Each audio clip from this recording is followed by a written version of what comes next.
ज्ञापन करी। तत्पश्चात नित्यलीला प्रविष्टं विष्णुपाद अष्टोत्तर शतस्य श्रीमद् भक्ति वेदांत स्वामी महाराज शिल भक्ति रक्षक श्रीधर गोस्वामी महाराज शिल भक्ति प्रमोद पुरी गोस्वामी महाराज भक्ति विज्ञान भारती गोस्वामी महाराज एवं उपस्थित समस्त वैष्णव वैष्णववृंद मातृवृंद गुरुगत सज्जन वृंद हरि कथा पिपासु श्रोतृवृंद एवं परम स्नेहशिला मातृवृंद सवार चरण कमली आमार यथायथ दंडवत प्रणाम स्वीकार हो। विशेष करे मंचस्थ विराजमान प्रपूज्य चरण शिष्यपाद भक्ति वेदांत शांत महाराज एवं अनन्य सुधी एवं भक्तवृंद चरणे आमार सश्रद्ध प्रणाम। महाराज श्रीमद् भागवत कथा प्रारंभ करेছিলেন আবার শ্রীমদ্ भागवत कथा आज তিনি ও সমাপ্ত করছেন। যদ্যপি শ্রীমদ্ ভাগবতের কথা কখনো সমাপ্ত হয় না। এই জগতে একটা কথা রয়েছে, আমরা আরম্ভ করতে পারি কিন্তু কোন বস্তু শেষ কবে কেউ জানে না। হয় কি? শেষ কখন হবে কে জানে। কিন্তু কোনো কার্য আমরা প্রারম্ভ করি, ঠিক আছে, আরম্ভ করি, কিন্তু ওই কার্যের যে অন্তিম কোথায় হবে কে জানে।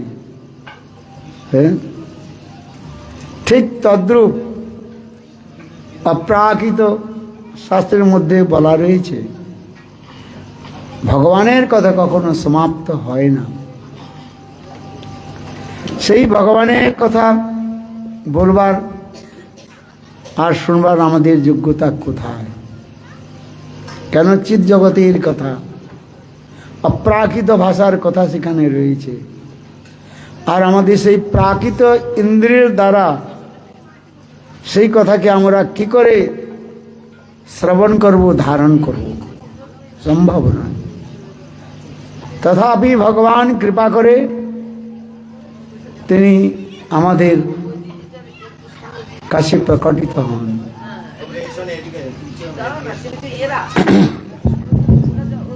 কথা বলো না, আপনারা এর উপরে বসুন না, এর উপরে বসতে পারবেন। রাস্তাটা ছেড়ে দিন, রাস্তাটা ছেড়ে দিয়ে উপরে চলে আসুন। আপনারা উপরে কেউ বসতে চাইছে না, ভয় পাচ্ছে।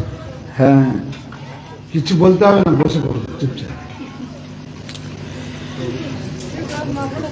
যাক, এই তো ভালো ছিল, বাজাও তাল।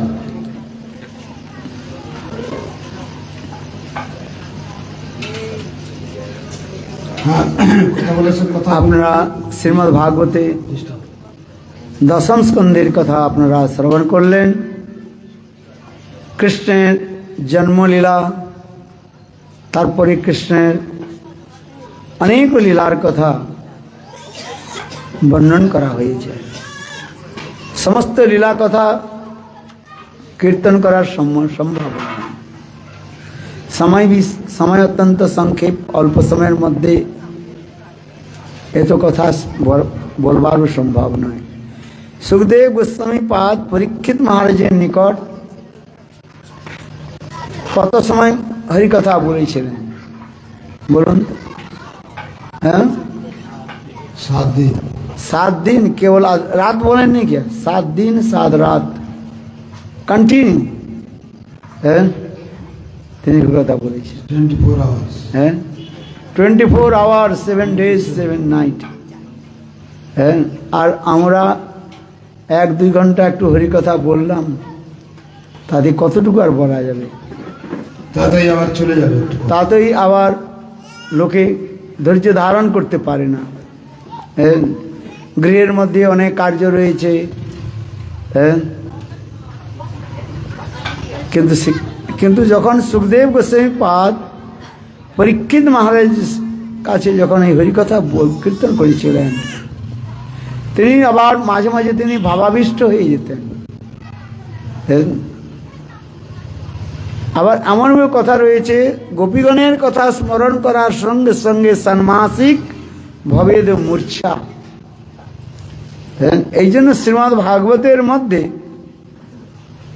রাধা আদি গোপীগণের কোনো গোপীর ডাইরেক্ট কোনো নাম তিনি উচ্চারণ করেন না।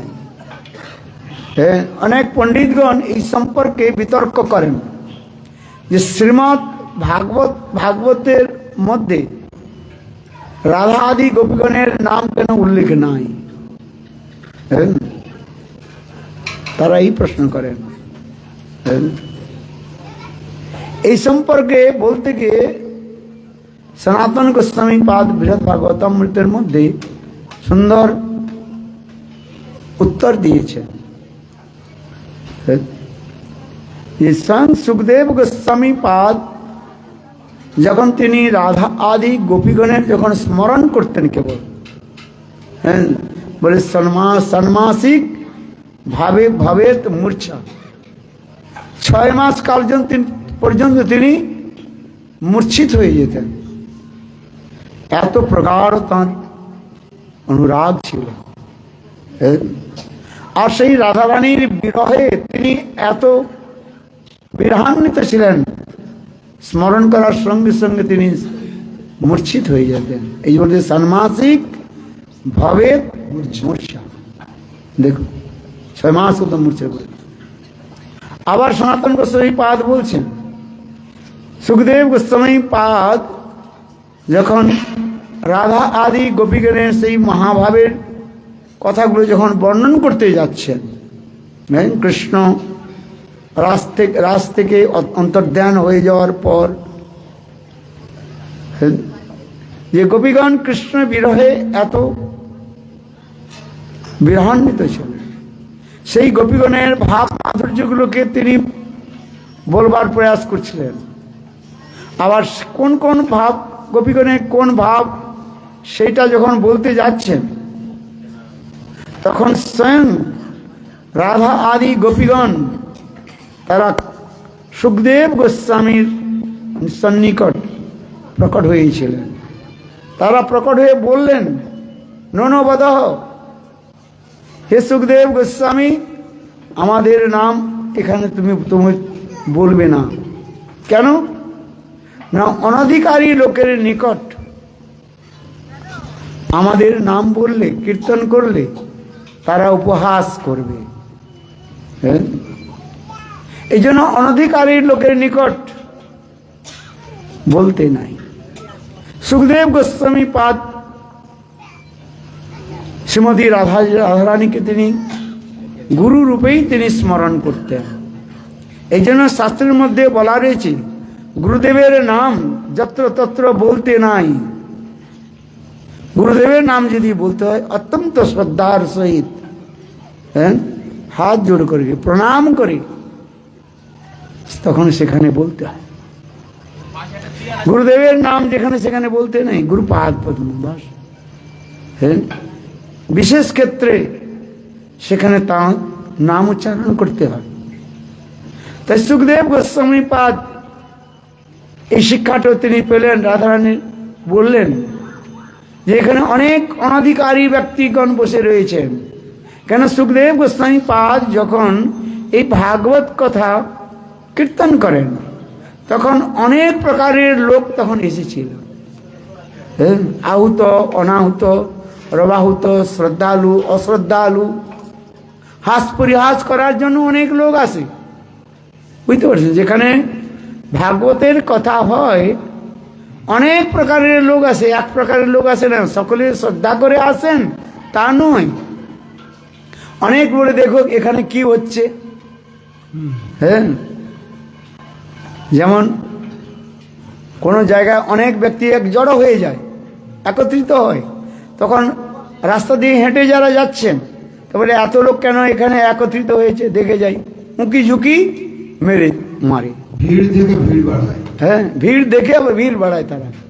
তাদের অন্য কোনো উদ্দেশ্য নেই। আবার কেউ আসে হাস পরিহাস করার জন্য।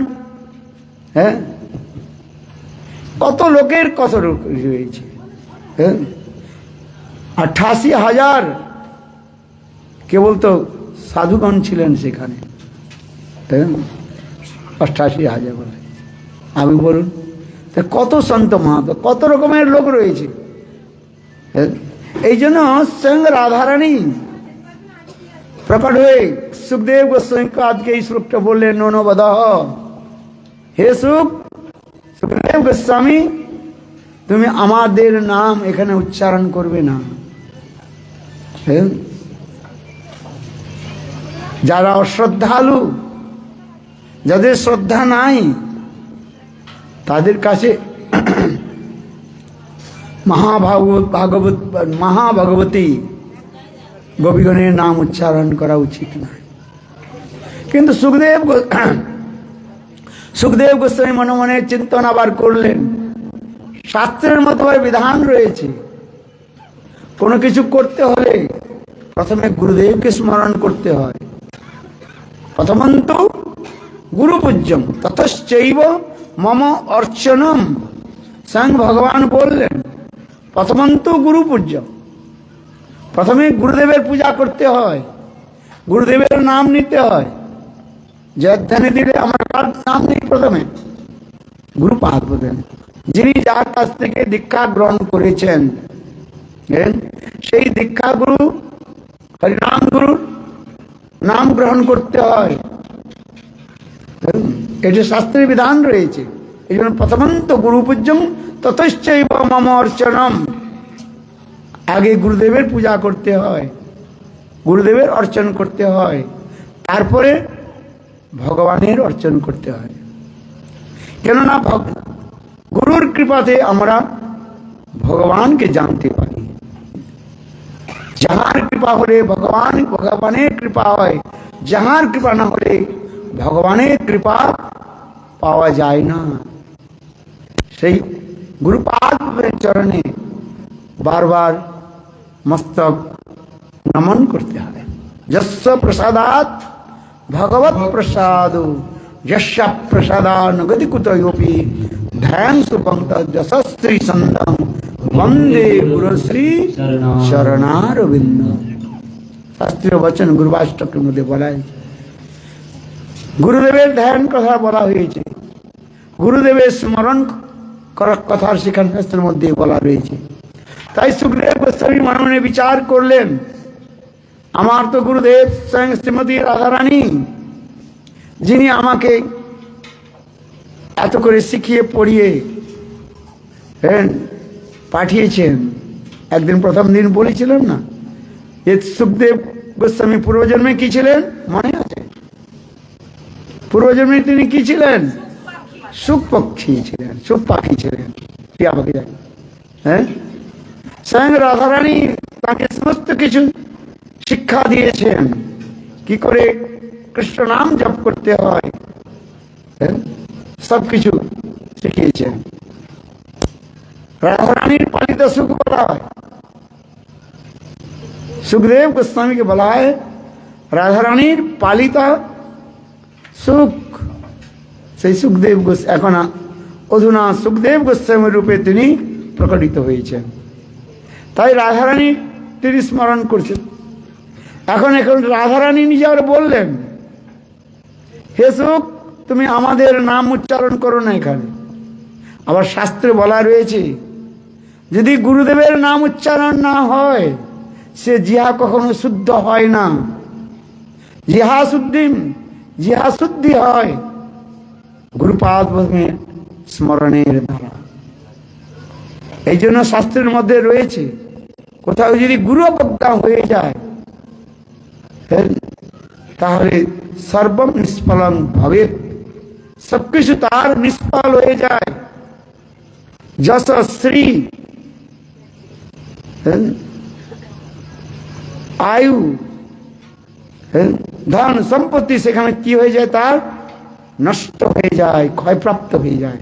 মহৎ অতিক্রমেণ, মহৎ ব্যক্তির অতিক্রম জানি তাকে অবজ্ঞা আদি করলে সেখানে তার সমস্ত কিছু ধ্বংস হয়ে যায়, নষ্ট হয়ে যায়। আবার জনম জনম তাকে নরকেও যেতে হয়। এগুলো শাস্ত্রের মধ্যে অনেক বিচার রয়েছে। আজকাল লোকে তো কোনো ভয়ই নেই। সাধু দেখেই নিন্দা। হ্যাঁ, আর কি করা যায়, কলিযুগ। হ্যাঁ, মায়ার প্রকল্প, মায়ার যে বিশাল যেখানে প্রভাব রয়েছে, কি আর বর্ণন করা যায়। হ্যাঁ, কলিযুগে লোকে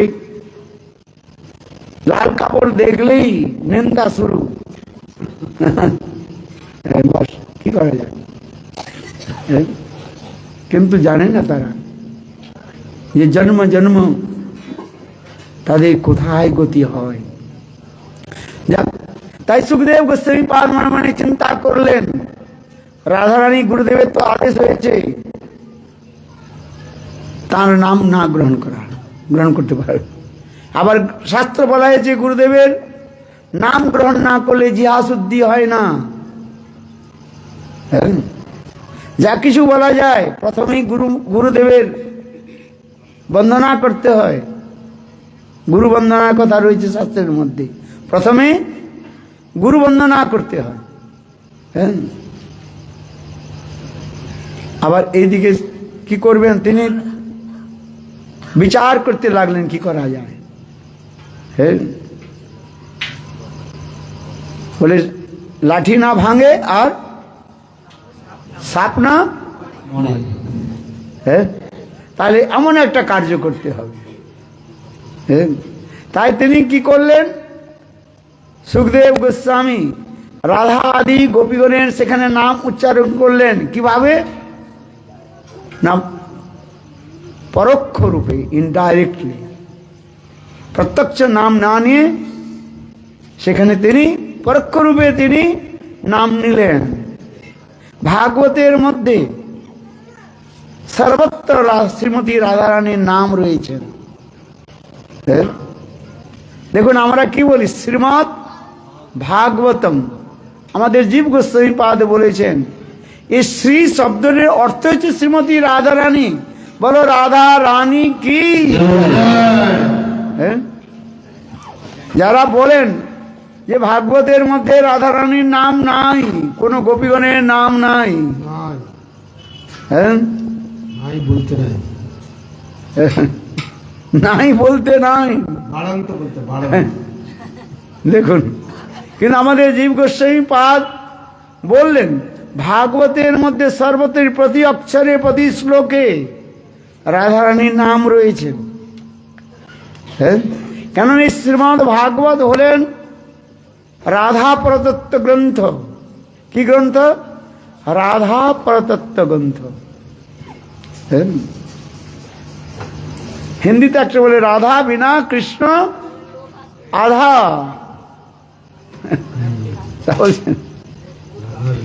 এই প্রেম পরতত্ত্ব গ্রন্থ হলেন শ্রীমৎ ভাগবতম। আর ভাগবতের প্রতি অক্ষরে প্রতি শ্লোকে সেখানে রাধারানীর নাম রয়েছে। কিন্তু আবার অনেকে সেখানে তর্ক বিতর্ক, রাধারানীর নাম নেই। আরে অনেয়ার রাধিত নুনং ভগবান হরির ঈশ্বর, স্পষ্টীকরণ করেছে অনেয়ার রাধিতম কৃষ্ণেন আরাধিত ইতি রাধা। অনেক শ্লোকের মধ্যে রয়েছে অনেয়া রাধিত নুনং ভগবান হরির ঈশ্বর জন্য বিহায় গোবিন্দ যত যমুনাত রহ। শ্লোকের মধ্যে স্পষ্টীকরণ করা হয়েছে, রাধা নাম সেখানে রয়েছে। এইভাবে আমাদের জীব গোস্বামী পাদ তার টিকার মধ্যে তিনি অনেক জায়গা থেকে শ্লোক উদ্ধৃত করে বলেছেন রাধা নাম সর্বত্রই রয়েছে। হ্যাঁ, কিন্তু যারা তর্ক করেন তাদেরকে আর বোঝানো যায়। এই জন্য বাংলায় কথা বিশ্বাসে মিলায় বস্তু তর্কে বহুদূর, তর্কাৎ অপ্রতিষ্ঠানাৎ। তর্কের দ্বারা কোনো বস্তুকে স্থাপিত করা যায় না। বস্তুকে স্থাপিত হয় মহাজন গতস পন্থা। মহাজন যারা বলেছেন, পূর্ব মহানুভব আচার্যগণ তারা যা বলেছেন সেটি হচ্ছে অভ্রান্ত সত্য। তার মধ্যে কোনো প্রকার ত্রুটি নাই, ভুল নাই। এগুলো হচ্ছে ভাগবতের অনেক জায়গায় কথা বলা হয়েছে। এমনকি আবার সপ্তম গোস্বামী ছিল ভক্তিবিনোদ ঠাকুর, তিনি একটা সুন্দর গ্রন্থ রচনা করেছেন, যে গ্রন্থকে বলা হয় ভাগবত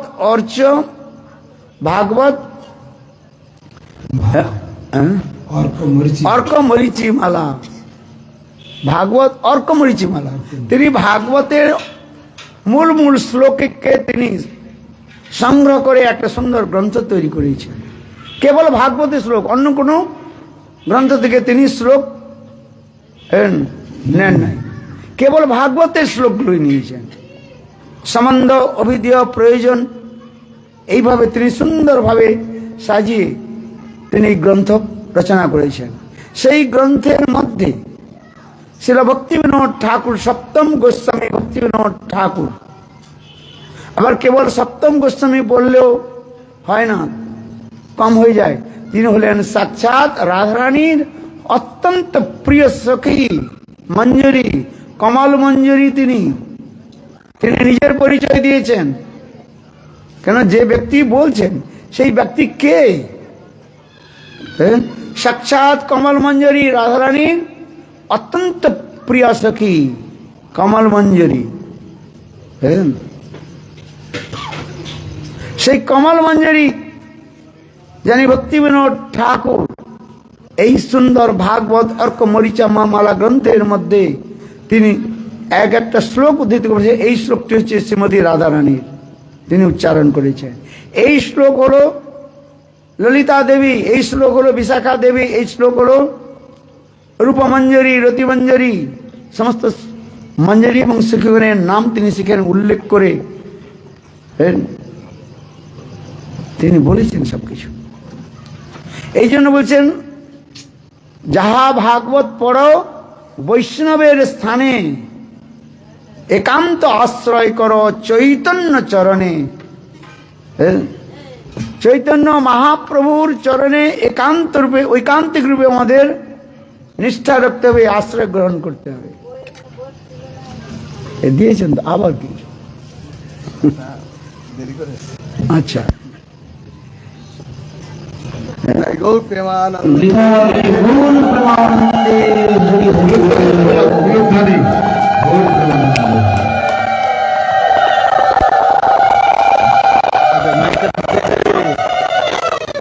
যাহা ভাগবত পড়ো বৈষ্ণবের স্থানে, একান্ত আশ্রয় করো চৈতন্য চরণে।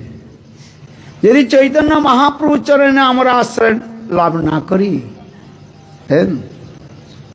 তার এই সকল শাস্ত্রের যে গুহ্যাদি গুহ্যতম অত্যন্ত গূঢ় তত্ত্ব আমরা বুঝতে পারবো না। আবার এই তত্ত্ব জানতে হলে শুদ্ধ বৈষ্ণবগণের চরণে আশ্রয় নিতে হয়। বৈষ্ণব এই জন্য বলছে, তাহা ভাগবত পড়া বৈষ্ণবের স্থানে, অবৈষ্ণবের স্থানে নয়।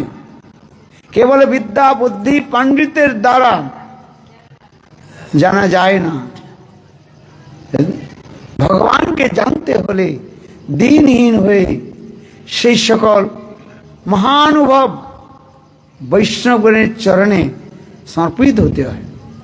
এই জন্য স্বয়ং ভরত মহারাজ রঘুগণ রাজাকে বললেন, রঘুগণৈ তত্তপসা নচ নির্বাপনাৎ গৃহদ্বা ন ছন্দসা নৈব জলাগ্নি সূর্যৈ বিনা মহতো পদরে রজো অভিষেকম। রঘুগণৈ তত্তপসা নচ নির্বাপনাৎ গৃহদ্বা ন ছন্দসা নৈব জলাগ্নি সূর্যৈ। সূর্য আদি দেবতাগণ কি জলদান অথবা তাদের অর্চনের দ্বারা তোকে জানা যায় না। বিদ্যা বুদ্ধি পাণ্ডিত্য জানা যায় না। তপস্যা আদির দ্বারা ভগবানকে জানা যায় না, বোঝা যায় না। রঘুগুণী তত্ত্ববসা নচে যে নির্বাপনাদ গৃহদ্বা। অর্চন বেদ আদি অধ্যয়নের দ্বারা সম্ভব নয়, এমনকি ত্যাগ বৈরাগ্যের দ্বারাও ভগবানকে জানা যায় না। আবার ফলমূল খেয়ে কি ভগবানকে জানা যায়? এই জন্য হিন্দিতে একটা কথা রয়েছে, ফলমূল খাকে হরি মিলে তো কিতনে বন্দর আর বন্দরাই। বৃন্দাবনে যাবেন, বাঁদর দেখেছেন কি না সেবা কুঞ্জে দেখবেন, হ্যাঁ বাঁদর গুলো তো ফল খায়, হ্যাঁ তো ফলমূল খেলে কি ভগবানকে জানা যায়? নিরামিষ খায়। তারা নিরামিষী, হ্যাঁ গরুগুলো নিরামিষী, হ্যাঁ হ্যাঁ ঘাস খায়, হরিণ ঘাস খায়, হ্যাঁ তাহলে কি ভগবানকে পাওয়া যায়? এই জন্য ফলমূল খাকে हरी मिले तो है कितने बंदर और बंदराई है। श्री छोड़ के भगवान मिले तो है कथा गुलो रही तो ज्ञान वैराग्य आदि द्वारा भगवान के पावा जाए ना, है भगवान के प्राप्ति करते हुए शुद्धा भक्ति और वैष्णव को चरणे निजेके समर्पित करते हैं। এই জন্য শ্রীমদ্ ভাগবতের মধ্যে ভরত মহারাজ জড় ভরত মহারাজ উত্তম তো মহাভাগবত ভরত মহারাজ তিনি রঘুগণ রাজাকে এই কথাটা বলছে, রঘুগণই তত্তপসা যাচ ন চেতা নির্বাপনাদ গৃহদবা ন ছন্দসা নৈব জলাগ্নি সূর্যই বিনা মহত পদরজ অভিষেক। उत्तम उत्तम भागवत जार गण रयेछेन तादेर चरणे निजेके अभिषिक्त होते हबे। जेमन आमरा ठाकुरेर अभिषेक कराई पंचामृत दिए, कि दिए कि आछे पंचामृतेर मध्य दूध आछे, घी, হ্যাঁ দধি দুগ্ধ ঘৃত মধু আর চিনি पंचामृत करा। এই पंच सामग्रिक दिए भगवान के की करा है अभिषेक करा, पूरा एक बार ढेले देवा एक एक करे, हैं अभिषेक। ठीक तद्रूप महৎ যারা ব্যক্তিগণ রয়েছেন অনুভবশালী, যারা ভগবত ভজন করেছেন সেই সকল মহৎ ব্যক্তিগণের চরণে নিজেকে সম্পূর্ণরূপে অভিষিক্ত করতে হবে, তবে সেই ভাগবতের তাৎপর্য আমরা বুঝতে পারব। হ্যাঁ কেন আমি বললাম এই যে শ্রীমদ্ ভাগবতের দশম স্কন্ধের মধ্যে আমার যে প্রবেশ করছি, দশম স্কন্ধের কথা যে আমরা শ্রবণ করেছি, মহারাজ শ্রবণ করালেন, হ্যাঁ কৃষ্ণের সুন্দর লীলাগুলো, বিবিধ প্রকারের লীলাগুলো রয়েছে, হ্যাঁ বাল্য লীলা, পৌগণ্ড লীলা, কৈশোর লীলা, যৌবন লীলা, তারপরে বৃন্দাবন লীলার পর আবার কৃষ্ণের মথুরা লীলা রয়েছে, সেখানে হ্যাঁ সেখানে কংসবধ আদি কথাগুলো সেখানে বর্ণন করা রয়েছে। তারপরে কৃষ্ণ কিভাবে তিনি মথুরার রাজা উগ্রসেনকে তিনি রাজ সিংহাসন দিলেন, দেবকী বসুদেবকে কারাগার থেকে তিনি মুক্ত করালেন, কৃষ্ণ স্বয়ং সব কিছু করলেন, কিন্তু তিনি মথুরার সিংহাসনে তিনি বসেন নাই। দেখুন তিনি উগ্রসেনকে তিনি রাজপদে অভিষিক্ত করেছেন, কিন্তু উগ্রসেন ছিলেন অত্যন্ত বৃদ্ধ, কিন্তু তার হয়ে তিনি রাজ্য পরিচালনা করেছেন। কৃষ্ণ বলরাম মথুরার মধ্যে কত অসুরকে তিনি বধ করেছেন। জরাসন্ধ প্রথমে 17 বার মথুরাপুরীকে আক্রমণ করেন, আর কৃষ্ণ বলরাম সেই জরাসন্ধের সৈন্যগুলোকে এক এক করে তিনি ধ্বংস করলেন। আর 18 বার যখন মথুরাপুরী আক্রমণ করেন, তখন কৃষ্ণ সমস্ত মথুরাবাসীকে নিয়ে তিনি কোথায় চলে গেলেন? সেই সমুদ্রের দ্বারকাপুরীতে নিয়ে চলে, সেখানে বিশাল রাজপ্রাসাদ তিনি তৈরি করলেন।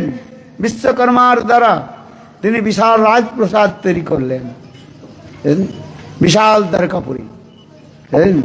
এই কয়েক মাস আগে, 2-3 মাস আগে আমাদের ওই দ্বারকাতে শ্রীমদ্ ভাগবত সপ্তাহ ছিল, ওখানে দর্শন করলাম। 7 দিন ওখানে আমাদের কথা হয়েছিল। এবারে ভাগবত আমাদের ছিল হ্যাঁ দ্বারকাপুরীতে। এত সুন্দর রমণীয় স্থান, সমুদ্রের মাঝে। একবারে সমুদ্রের, হ্যাঁ দেখতে কত সুন্দর। বেট দ্বারকা এই সকল দর্শন করেছি, অনেক দর্শনীয় স্থান। হ্যাঁ সপ্ত মোক্ষপুরী বলা হয় দ্বারকাপুরীকে। হ্যাঁ সুন্দর। সেখানে আবার কৃষ্ণ সেখানে গিয়ে বিবাহ আদি করলেন। হ্যাঁ কত বিবাহ করেছেন? কয়জন পত্নী ছিলেন কৃষ্ণের? 16,108। আবার পুত্র সন্তান আদিও সেখানে দেখানো হয়েছে। হ্যাঁ এক এক পত্নীর গর্ভে, রানীর গর্ভে এক এক কন্যা আর 10 পুত্র। তাহলে আপনারা হিসাব করুন, হ্যাঁ কৃষ্ণের কত বিশাল সংসার। 56 করোড় যদুবংশ। দেখুন আমাদের একজন পত্নী আর একটা ছেলে একটা মেয়ে, হাম দো আর हमारे दो, তাতেই সংসার হিমসিম খেয়ে যায়। বাংলা হিমসিম বলে তো না কি বলে? হ্যাঁ বলে, তাই হয়, সিমসিম হয়ে যায়, হিমসিম খেয়ে। আর কৃষ্ণের দ্বারকাপুরীতেই আবার একজন মহিষী যে ছিলেন, মহিষীগণ ছিলেন, তারা কেউ সামান্য নয়। উদ্দাম ভাব পিছুন মলবলগু হাস, শাস্ত্রের মধ্যে বলা রয়েছে সেই সব রুক্মিণী সত্যভামা আদি নাগ্নজিত্ত, হ্যাঁ অষ্ট যে মহিষীগণ, প্রধান মহিষীগণ ছিলেন। আবার সেই সকল মহিষীগণ এক থেকে অপর আরো সুন্দর মাধুর্য, তাদের রূপ মাধুর্য, গুণ মাধুর্য এখানে বর্ণন করা হয়েছে। এই জন্য সুত গোস্বামী পাদ সনকাদি ঋষির নিকট সেই সকল মহিষীগণের সৌন্দর্য মাধুর্য বর্ণন করেছেন। হ্যাঁ উদ্দাম ভাব পিছুন মলবল গুহাস, উদ্দাম সমুদ্রের তরঙ্গের মতো তাদের ভাব মাধুর্য সেখানে প্রকাশিত হয়েছে। উদ্দাম ভাব পিছুন মলবল গুহাস, তাদের চাল চলন, বলবার রীতি, সেই সকল মহিষীগণ এত সুন্দর, তাদের কথা কি বলবো। কেন বলেছেন? সুখদেব গোস্বামী পাদ, পরীক্ষিত সুত গোস্বামী পাদ বললেন, হে সনকাদি ঋষিগণ, রাধাদি গোপীগণের সৌন্দর্য, মাধুর্য, মহিমা কি বর্ণন করব বা আপনাদের কাছে কি শ্রবণ করাবো? এই সকল যে মহিষীগণ, সেই সকল মহিষীগণ হলেন রাধা আদি গোপীগণের তারা প্রকাশ বিগ্রহ। স্বয়ং রুক্মিণী, হ্যাঁ তিনি দ্বারকায় রুক্মিণী, কিন্তু ব্রজের কে ছিলেন? চন্দ্রাবলী। হ্যাঁ সত্যভামা ব্রজের মধ্যে কে ছিলেন? স্বয়ং রাধারানী প্রকাশ। হ্যাঁ এই সখী রয়েছেন তারা এক সেখানে, তাদের যে সৌন্দর্য মাধুর্য, রুক্মিণী সত্যভামা আদি। এই জন্য উদ্দাম ভাব পিছুন মলবলগু হাস বিড়াব লোকনম, তাদের এত সৌন্দর্য, এত সুন্দর তাদের মাধুর্য। সেই সকল যাকে দর্শন করে কামদেব সেখানে মোহিত হয়ে গিয়েছিলেন, এগুলো বিমূর্ছিত হয়ে গেছে। সেই সকল মহিষীগণ এত সুন্দর। আর ব্রজের যে গোপীগণ, রাধা আদি গোপীগণ, তাদের সৌন্দর্য মাধুর্য কি আর বর্ণন করা যাবে, ভাষায় ব্যক্ত করা যায় না। তথাপি আমাদের যে আচার্যগণ, বৈষ্ণবগণ, প্রবোধানন্দ সরস্বতী পাদ, তিনি শ্রীমতী রাধারানীর ভাব মাধুর্য বর্ণন করেছেন তার রাধারস সুধানিধি শ্লোকের মধ্যে। হ্যাঁ যে পরাৎপর পরতত্ত্ব অখণ্ড বিশ্ব ব্রহ্মাণ্ডের নায়ক কৃষ্ণ, ধীর ললিত নায়ক, তিনি রাধারানীর প্রেমের দ্বারা তো বশীভূত হয়েছেন। হ্যাঁ বেণু করান্বিত পদিতং ভ্রষ্টঞ্চ পীত বসনম, স্বয়ং রাধারানী যখন মান করতেন, তার কটাক্ষপাতের ভ্রুভঙ্গিতে স্বয়ং কৃষ্ণ মূর্ছিত হয়ে পড়ে যেতেন। তার হাত থেকে বেণু করান্বিত পদিতম, কৃষ্ণের হাত থেকে বেণু বংশীটা আপনা আপনি পড়ে যেত। দেখুন বেণু করান্বিত পদিতম, বর্ষঞ্চ পীত বসনম, হ্যাঁ, কৃষ্ণের যে পীতাম্বর সেটা কখন পড়ে যেত, হ্যাঁ, আবার কৃষ্ণের শরীর কাঁপতে থাকতো, ভয়েতে হ্যাঁ, রাধারানীর যে কটাক্ষপাত, হ্যাঁ, আবার তিনি মূর্ছিত হয়ে পড়ে যেতেন, বিমূর্ছিত তস্য, হ্যাঁ, কটাক্ষ সরঘাতেন, দেখুন, হ্যাঁ। আবার রাধারানী সে যখন মান করতেন, বৃন্দাবনে যখন শ্রীমতী রাধারানী মান করতেন, হ্যাঁ, আপনারা যাবেন বৃন্দাবন, আপনারা বৃন্দাবন গিয়েছেন, মান সরোবর দর্শন করেছেন, হ্যাঁ, কি আছে সেখানে,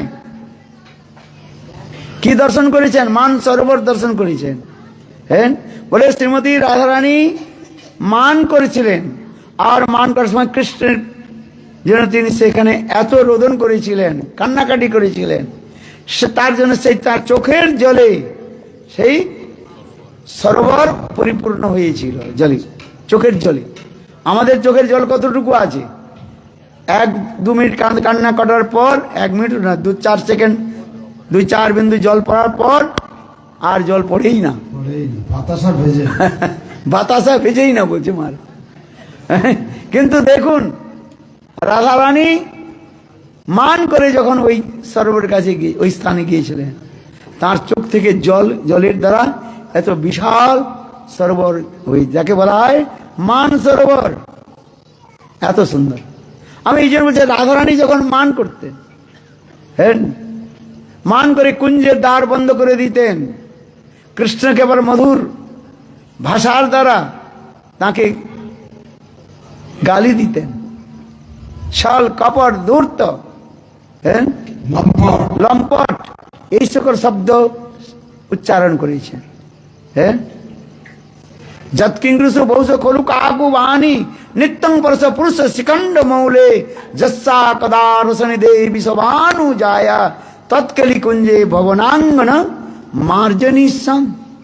প্রবোধানন্দ সরস্বতীপাদ তিনি শ্রীমতী রাধারানীর অষ্টসখীর মধ্যে বিশেষ এক সখী বলা হয় তুঙ্গবিদ্যা সখী। কোন সখী? তুঙ্গবিদ্যা। আর তিনি এই রাধারস সুধা নদীর গ্রন্থের মধ্যে তিনি দৈন করে বলছেন যৎ কিঙ্করসু বহুশ খলু কাকু বাণী। যখন রাধারানী মান করে কুঞ্জের দ্বার বন্ধ করে দিতেন, আর সেই কৃষ্ণ শিখণ্ড মৌলি কৃষ্ণ ময়ূরপুঞ্ছ ধারণ করে, কৃষ্ণ সাধারণ কেউ নয়, ব্রহ্মা আদি দেবতাগণ যার চরণ কমলে বারবার শির ঝুঁকে নতমস্তক হয়ে সব স্তুতি আদি করেন। এক ব্রহ্মা নয়, অনন্ত করোড় ব্রহ্মাণ্ডে ব্রহ্মা, হ্যাঁ, দিকপালগণ, ইন্দ্রগণ, শিব আদি যত রয়েছেন যার চরণে নতমস্তক হয়ে সব স্তুতি আদি করেন। সেই পরাৎপর পরতত্ত্ব অখণ্ড বিশ্ব ব্রহ্মাণ্ডের নায়ক কৃষ্ণ তিনি রাধারানীর কুঞ্জের দ্বারে এসে, হ্যাঁ, তিনি কাকুতি মিনতি করছেন। এই শ্লোকের মধ্যে বলছেন যৎ কিঙ্করসু বহুশ খলু কাকু বাণী। রাধারানী তো কুঞ্জের ভিতরে রয়েছেন, কুঞ্জের দরজা বন্ধ করে দিয়েছেন, হ্যাঁ, বলে এই ছলকপটের সঙ্গে আমার কোন মিত্রতা নয়, অসিত না সাক্ষাই। যত কালো বস্তু রয়েছে সব কপট। রাধারানী মান দশায় বলছেন, হ্যাঁ, অসিত না সাক্ষাই, এর সঙ্গে কোন মিত্রতার কোন প্রয়োজনীয়তা নাই। अंदर भी काला बाहर भी काला, अंदर काला और बाहर भी काला। छल कपट কোনো দরকার নেই। হ্যাঁ, দেখুন রাধারানী মান করে তিনি দরজা বন্ধ করে দিয়েছেন। আর ওই কুঞ্জের বহির্দ্বারে বাইরে কে রয়েছেন? রাধারানী সখীগণ রয়েছেন। যৎ কিঙ্করসু, রাধারানী সখীগণ রয়েছেন। আর সেই সখীগণের চরণ ধরে কৃষ্ণ কাকুতি মিনতি করছেন, হে সখীগণ তোমরা আমার হয়ে রাধারানীর কাছে কিছু নিবেদন করো। বুঝতে পারছেন? আর সখীগণ বলছেন হে গোবিন্দ, হে কৃষ্ণ, এখন রাধারানী অত্যন্ত ক্রুদ্ধ হয়েছেন, রেগে গিয়েছেন। এই সময় কিছু বলা যাবে না। হ্যাঁ, যখন রাধারানীর মানটা যখন প্রশমিত হবে, কম হয়ে যাবে, হ্যাঁ, তখন আসবে। দেখুন, স্বয়ং কৃষ্ণ রাধারানী তো দূরের কথা, রাধারানীর যে সখীগণ রয়েছেন, মঞ্জরীগণ রয়েছেন, তাদের চরণ ধরে কাকুতি মিনতি করছে। হাত জোড়ো করে হ্যাঁ, হাত জোড় বলেন, যত কিংকু বহু কলু কাকু বাণী। কাকু বাণী মানে অত্যন্ত দিনহীন হয়ে নাকটা রোগাচ্ছে সেখানে। হ্যাঁ, হ্যাঁ, আমার অপরাধ হয়ে গেছে, তোমরা আমার পক্ষে রাধারানীর কাছে নিবেদন করো। এই যে বলছেন কাকু বাণী, দিনহীন হয়ে। হ্যাঁ, আবার সেই সখীগণ বলছেন, হে কৃষ্ণ গোবিন্দ, সম্ভব নয়। কোন সখী আবার সেই কৃষ্ণের পক্ষ হয়ে, হ্যাঁ, রাধারানীর কাছে নিবেদন করতে গিয়েছেন। দরজা, পিছের দরজা খুলি, পিছনের দরজা খুলি কুঞ্জের। রাধারানী সেই সখীকে দেখে আবার ক্রুদ্ধ হয়ে বলে, যাও এখান থেকে, তুমিও বেরিয়ে যাও। হ্যাঁ, এই কুঞ্জের মধ্যে আর কারোর প্রবেশ অধিকার নেই। সেই সখীকে রাধারানী কুঞ্জ থেকেও বহিষ্কার করে দিচ্ছে। এমন ভাবে আমাদের কথাগুলো রয়েছে। হ্যাঁ, ছল কপটের সঙ্গে নাই। সুবল সখে মুপেত্তাম, রাধারানী কৃষ্ণের নাম উচ্চারণ করলেন না। কি বলেন? সুবল সখে মুপেত্তাম স্ত্রী বেশম। কোন সময় শ্রীমতী রাধারানীর কাছে কৃষ্ণ কোন সখীর বেশ ধরে এসছেন মিলবার জন্য, তখন রাধারানী মান দশায় বলছেন, সুবল সখে মুপেত্তাম, সুবল সখা স্ত্রী বেশম, স্ত্রী বেশ ধারণ করে এসছে, যাও ওকে তুমি আমার কুঞ্জের, তো দূরের কথা, কুঞ্জের এরিয়ার মধ্যে যেন না আসে। হ্যাঁ, সুবল সখে মুপেত্তাম, যাও। এমন রাধারানীর মানের কথা সেখানে বলা হয়েছে।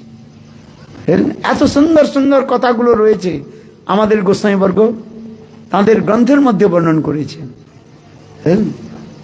এখন রাধারানীর এত কঠোর মান, সখীগণ আর কিছু বুঝাতে পারলেন না। কৃষ্ণকে বললেন, কৃষ্ণ আমি বুঝেছি, আমরা বুঝেছি তোমার হৃদয়ের কথা, কিন্তু এই সময় রাধারানী অত্যন্ত মানবতী, হ্যাঁ, ক্রোধ ক্রোধ প্রকাশ করেছেন। যাও, যখন রাধারানী মানটা একটু যখন শান্ত হয়ে যাবে, হ্যাঁ, তখন তুমি আসবে। তখন কৃষ্ণ সেই স্থান থেকে চলে গেলেন। কৃষ্ণ যখন আবার সেই স্থান থেকে চলে গিয়েছেন, কিছুক্ষণ পরে রাধারানী সেই কুঞ্জের দ্বার খুলেছেন, দরজা খুলেছেন। হ্যাঁ, দেখে কৃষ্ণ তো নাই সেখানে। দেখুন, যে কৃষ্ণকে তিনি এত বিতাড়িত করেছেন, মানে এত শব্দ, ক্রূর শব্দ বলেছেন, ছল কপট এইভাবে গালি দিয়েছেন সেখানে, লম্পটি। আবার যখন দরজা খুললেন, কৃষ্ণ সেই স্থানে নাই। আবার তখন শ্রীমতী রাধিকা, রাধারানী কাঁদতে কাঁদতে ললিতা বিশাখার কাছে বলছেন, সখীরে, আমি না হয় মান করেছিলাম, হ্যাঁ, তোমার তো আমার প্রাণের সখী, আমার হৃদয়ের কথা সব জানিস। এসেছিল হরি, তারে কেন যেতে দিলি? শ্রী হরি কৃষ্ণ আমার কাছে এসেছিল, তোমরা তাকে যেতে দিলে কেন? তখন ললিতা বিশাখা বলছেন, হে রাধে, কত করে তোমাকে আমরা বললাম যে তুমি এই মানকে পরিত্যাগ করো, কৃষ্ণের সঙ্গে মিলো, কিন্তু তখন তুমি তো ক্রুদ্ধ হয়ে তোমার প্রিয় সখীগণকেও সেই কুঞ্জ থেকে বের করে দিলে। তুমি কি কোনো প্রকার আমাদের কথা শ্রবণ করলে না। কৃষ্ণ কত অনুনয় বিনয় করে তোমার চরণে নতমস্তক হয়ে স্তুতি করলো। হ্যাঁ, যৎকিঞ্চিৎ বহু কলু কাকু বাণী নিত্যং পরশ পরশ শিখণ্ড মৌলে। ললিতা বিশাখা এই কথাগুলো বলছেন। আবার তখন রাধারানী বললেন, আরে কুঞ্জের দ্বারে প্রহরী হইয়া রহিত, আমার এই কুঞ্জের দ্বারে প্রহরী মানে সিকিউরিটি গার্ড। হ্যাঁ, সিকিউরিটি গার্ড কোথায় থাকে? গেটের বাইরে থাকে। হ্যাঁ, আরে সেইখানে থাকতো। তোমরা তো আমার জানো আমার স্বভাব। হ্যাঁ, তখন না আমি মান করেছিলাম, ক্রোধ প্রকাশ করেছিলাম, কিন্তু দেখো তুমি আমার সেই প্রাণ গোবিন্দকে কেন যেতে দিলে? প্রহরী হইয়া রহিত কুঞ্জের ধারে। দেখুন, হ্যাঁ, এইভাবে বলতে বলতে আবার রাধারানী মূর্ছিত হয়ে যেতেন। হ্যাঁ, সেই বৃন্দাবনের এত সুন্দর মধুরিমা রয়েছে। এখনো যাবে, এখনো বৃন্দাবনের নিধুবন, সেই নিধুবনের এখনো সেই মহিমা রয়েছে এখনো। হ্যাঁ, সেখানে সুন্দর কুঞ্জ রয়েছে, সেখানে সুন্দর স্থান রয়েছে। এই জন্য আমাদের প্রবোধানন্দ সরস্বতীপাদ বলছেন, সেই কুঞ্জের একটা ঝাড়ুর শলাকা হয়ে যদি আমার জন্মগ্রহণ করতে পারি, তাহলে আমার জীবন সার্থক হবে। নিতাই গৌর প্রেমানন্দে।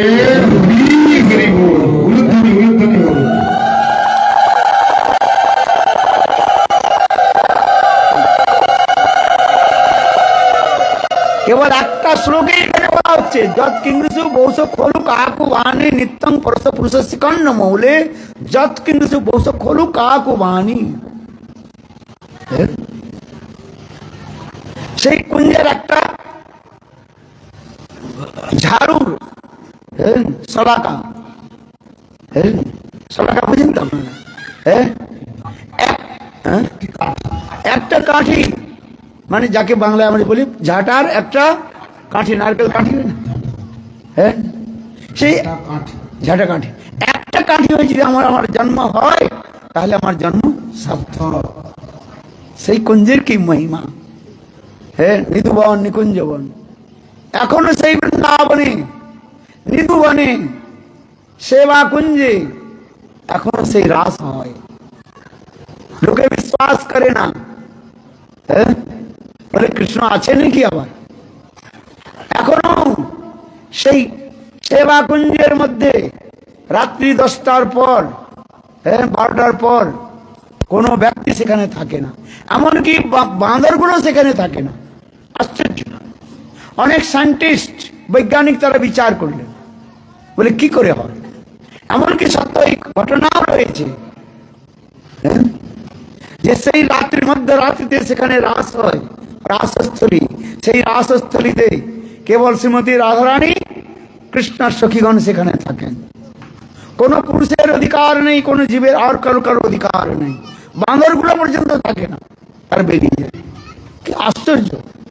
বাঁদর তো থাকতে পারে, এত বিশাল সেবাকুঞ্জ আপনারা দর্শন করেছেন। বলে রাত্রি হওয়ার সঙ্গে সঙ্গে, মানে রাত্রি 10টার 11টার পর 12টার পর একটা বাঁদর সেখানে থাকে না।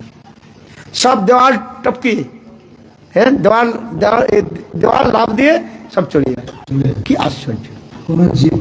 কোন থাকে না। দেখুন, কেন সেই রাস দর্শনের অধিকার একমাত্র সখীগণ। এই জন্য আমাদের চৈতন্য চরিতামৃতে বলছেন, হ্যাঁ, সখীগণের কেবল অধিকার, হ্যাঁ, অন্য কারণ নয়। দাস্য বাৎসরাদি নাহি এসব গোচর, কেবল এক সখীগণের তথা অধিকার, সখী লীলা করে তথা সখী লীলা সদায়। চৈতন্য চৈতামৃত গ্রন্থের মধ্যে এই যে পয়ার কৃষ্ণদাস কবিরাজ গোস্বামী লিখেছেন, তিনি স্পষ্টীকরণ করেছেন। আবার কৃষ্ণদাস কবিরাজ গোস্বামী কেমন সাধারণ তিনি নন, তিনি হলেন রাধারানীর অত্যন্ত প্রিয় সখী মঞ্জরি, যাকে বলা হয় কস্তুরী মঞ্জরি। কি মঞ্জরি?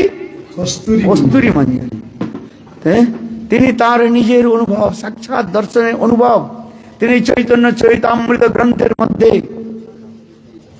লিখেছেন কিনা? রাধা কৃষ্ণের এই লীলা অতি গুণতর, দাস্য বাৎসল্য আদি নাই এসব গোচর, সবে এক সখীগণে তথা অধিকার, সখী লীলা করে তথা সখী লীলা সদয়। কত সুন্দর! একমাত্র পরম পুরুষ কৃষ্ণ, রাগানু মানে হ্যাঁ। যেই জন হ্যাঁ। সেই জন পায় বুঝে বিজেন্দ্র দেখুন, এই জন্য এইগুলো কথাগুলো বলা হয়েছে সেখানে সুন্দর। এখনো নিত্য প্রত্যয় হ্রাস হয়। হ্যাঁ, কথা প্রসঙ্গে এসে বলে বললাম আপনাদের। হ্যাঁ, রাত রাত যখন সমাপ্ত হয়ে যায় তখন কৃষ্ণ এবং সখীগণ তারা নিজ নিজ স্থানে চলে যান। হ্যাঁ, একটা লীলা কথাকে স্মরণ করি, সুন্দর লীলা কথা রয়েছে। রাত সমাপ্ত হয়ে গেছে, রাত্রি প্রায় 2টা বেজে গেছে, 2:30টা বেজে গেছে, 2:30 বেজে গেছে। হ্যাঁ, তখন সমস্ত সখীগণ সেই সেবাকুঞ্জের দ্বার হয়ে যমুনার তটে তটে তারা চলছেন। স্বয়ং রাধারানী সেই যমুনার যে তটভূমি যে রয়েছে, বালু রয়েছে, সেই বালুগুলো এত সুন্দর, যৎকিঞ্চিত্তুনগুলমক্ষিকটমকং গোষ্ঠে সমশ্রিত সর্বানন্দ মুকুন্দ দৈতানুকূলং পরম শাস্ত্রীর স্ফুটমিত নিশ্চিতং জানত্রয়া ব্রহ্মাদেবী সস্প্রিয়েণ মদিয়ং পয়া বন্দতে। এই শ্লোকের সংস্কৃত শ্লোকের মধ্যে বললেন বৃন্দাবনের যত কিছু রয়েছে, কিড়ে মকড়া, বিচ্ছু, সর্প, এমনকি যমুনার যে বালু রাশি যা কিছু, সব রাধা কৃষ্ণের সেবার অনুপযোগী, মানে অনুকূল সব। বলছেন যৎকিংকৃষু বহুশক্তি যৎকিঞ্চিত তৃণকুর্ম কিকট মুখং গোষ্ঠে সমস্ত সর্বানন্দ মুকুন্দ দ্বৈতম। সকলে হলেন কি মুকুন্দের, কৃষ্ণের অত্যন্ত প্রিয় মুকুন্দ দ্বৈতম। আর লীলানু অনুকূলম, সেখানে লীলার কোনো প্রতিকূল বস্তু নাই। হ্যাঁ, সব অনুকূল। এমনকি যমুনার যে বালু রয়েছে, বালিগুলো রয়েছে যমুনার বালু, সেইগুলো এত সুন্দর, পবিত্র, এত নির্মল আর এত কোমল। বালু কখন কোমল হয় নাকি? নরম হয়। বালিগুলো তো শক্ত হয়। করে রাধা শ্রীমতী রাধিকা যখন ওই যমুনার তটে বালুর উপর দিয়ে যখন চলেন, বলে সেই বালুগুলো কি হয় না কমলের পঙ্খুড়ির মতো। কমলের পঙ্খুড়ি বুঝেন তো? হ্যাঁ, পাপড়ির মতো, তার থেকেও আরো কোমল হয়ে যায়। হ্যাঁ, কেন? রাধারানীর যে চরণ তল এত সুন্দর, তাই সেই সকল বালুকণাগুলো হ্যাঁ এত কোমল হয়ে যায়, নরম হয়ে যায়। আর রাধারানী তার উপর দিয়ে তিনি চলতে থাকেন। কোন সময় রাধা কৃষ্ণ দুইজন চলছেন এই রাসলীলার পর, চলতে চলতে রাধারানীর চরণে ওই বালুগুলো লেগে গিয়েছে। হ্যাঁ, ভিজা পায়। হ্যাঁ, কখনো জল একটু আগে উপর আসছে, নদীর জল আপ ডাউন হচ্ছে তো। হ্যাঁ, রাধারানী যখন চলছেন সেই বালুর উপর দিয়ে, রাধারানীর চরণে বালুগুলো লেগে গেছে, বালিগুলো লেগে গেছে। তখন কৃষ্ণ বলছেন, হে রাধে, তোমার চরণে এই বালু লেগে গেছে, আমি আমার পীতাম্বর দিয়ে এই বালিগুলোকে সাফ করে দেই, ঝেড়ে দিই। হ্যাঁ, স্বয়ং কৃষ্ণ নিজের পীতাম্বর নিয়ে রাধারানীর চরণ সেবা করতে যাচ্ছেন, বালুগুলোকে পরিষ্কার করতে যাচ্ছেন। তখন শ্রীমতী রাধিকা দেখুন কত সুন্দর কথা বলছেন, শাস্ত্রের মধ্যে রয়েছে। গোবিন্দ লীলামৃত, শ্রীকৃষ্ণ ভাবনামৃত, এই সমস্ত রসগ্রন্থের মধ্যে অত্যন্ত সুন্দর সুন্দর লীলাগুলো রয়েছে। স্বয়ং কৃষ্ণ কি করছেন, নিজের পীতাম্বর নিয়ে রাধারানী চরণের বালুগুলোকে তিনি পরিষ্কার করতে ঝাড়তে যাচ্ছেন। কিন্তু রাধারানী কি বলছেন জানেন? রাধারানী বলছেন, হে প্রাণ গোবিন্দ, যে একবার আমার চরণে আশ্রয় করে তাকে আমি কখনো চরণ থেকে হ্যাঁ বিতাড়িত করে আলাদা করি না। হ্যাঁ, একবার এই বালুকণাগুলো সাধারণ নয়, তাদের শেখানো সেই বালুগুলোকে চেতন পদার্থ, এই জগতের জড় পদার্থ। কিন্তু বৃন্দাবনের যত কিছু বস্তু রয়েছে সেগুলো চেতন, কনসাস বিং, অপ্রাকৃত, সেখানে চেতন, সেখানে তারা অনুভব করেন। তাই রাধারানী বলছেন, এই রাধারানী, এই যে বালুকণা আমার চরণে আশ্রয় করেছে, আমি তাকে কি করে আমার চরণ থেকে তাদের কি করে বিতাড়িত করব। এই জন্য কীর্তনের মধ্যে বলা যায় একবার কই রাধারানীর চরণে একবার আশ্রয় করেন, হ্যাঁ, রাধারানী তাকে চরণ থেকে কখনো বিতাড়িত করেন না, আলাদা করেন না। হ্যাঁ, এগুলো অনেক মহাজন পদাবলী কীর্তনের মধ্যে রয়েছে। হ্যাঁ, এত সুন্দর রাধারানী। হ্যাঁ, এই সকল দিব্য অলৌকিক বৃন্দাবন ধাম, এই বৃন্দাবনের মহিমা কি করে বোঝা যাবে? এই জন্য আমাদের গ্রন্থকার একটা গ্রন্থ লিখেছেন, বৃন্দাবন মহিমামৃত গ্রন্থ, মেরে কাছে প্রবোধানন্দ বৃন্দাবন মহিমামৃত গ্রন্থ। বৃন্দাবনের যে মহিমা কি বর্ণন করা যাবে? হ্যাঁ, আর নাস্তিক লোক, তার্কিক লোক তারা বলে হ্যাঁ ভগবান বলে কিছু নেই, রাধারানী বলে কিছু নেই, উল্টা সিধা বলে। वृंदावन की महिमा ना जाने ना कोई, डार डार और पात पात से राधे राधे। এই জন্য বলছেন কি বৃন্দাবন কো বৃক্ষ, হ্যাঁ শুনুন, বৃন্দাবন কো বৃক্ষ কো মরম না জানে কোই, डाल डालर पात पात में राधे राधे होई। बोलो राधा रानी की। वृंदावन के वृक्ष को मरम ना जाने कोई, डाल डालर पात पात में राधे राधे होई। है বৃন্দাবনের মহিমা কি জান? বলে বৃক্ষ আদি তারা কি বলেন? সব রাধে রাধে রাধে। বৃন্দাবনে কেউ কৃষ্ণ কৃষ্ণ বলে না, राधे राधे। সব কি বলে? রাধে রাধে সবাই বলুন রাধে রাধে। হ্যাঁ, পিছনে মা বলছেন না, বলে বলুন রাধে, আওয়াজ তুলুন সর্বত্র। হ্যাঁ, পৌঁছে যাবে রাধারানী। একবার রাধারানীর নাম নিয়ে কেউ যদি উচ্চারণ করে, রাধারানী বলে আমি তাকে গ্রহণ করি। হ্যাঁ, রাধা নাম বড় সুখদায়ী। হ্যাঁ, এত সুন্দর করুণাময়ী শ্রীমতী রাধিকা। হ্যাঁ, একবার কেউ যদি রাধারানীর চরণে এসে যায়, রাধারানীর নাম গ্রহণ করে, বাস আর কিছু নেই। হ্যাঁ, এই জন্য বৃন্দাবনে যত সন্ত মহাত্মান রয়েছেন, মহানুভব সন্ত মহাত্মা রয়েছেন, তারা কি বলেন? রাধে রাধে রাধে राधे রাধে। राधे। ये विराज प्रभु की जय। विराज प्रभु की जय। রাধারানী ছাড়া আর কিছু নাই। হ্যাঁ, রা শব্দ হওয়ার সঙ্গে সঙ্গে অনুরাগেন, ধা শব্দ ধাবতী, সংকৃষ্ণ। হ্যাঁ, একবার কেউ রাধারানী বলে উচ্চারণ করেন, সংকৃষ্ণ তার পিছে পিছে ধাবন করেন। হ্যাঁ, অনুরাগেন ধাবতী যস্মাৎ ইতি রাধা। হ্যাঁ, রাধা, রা মানে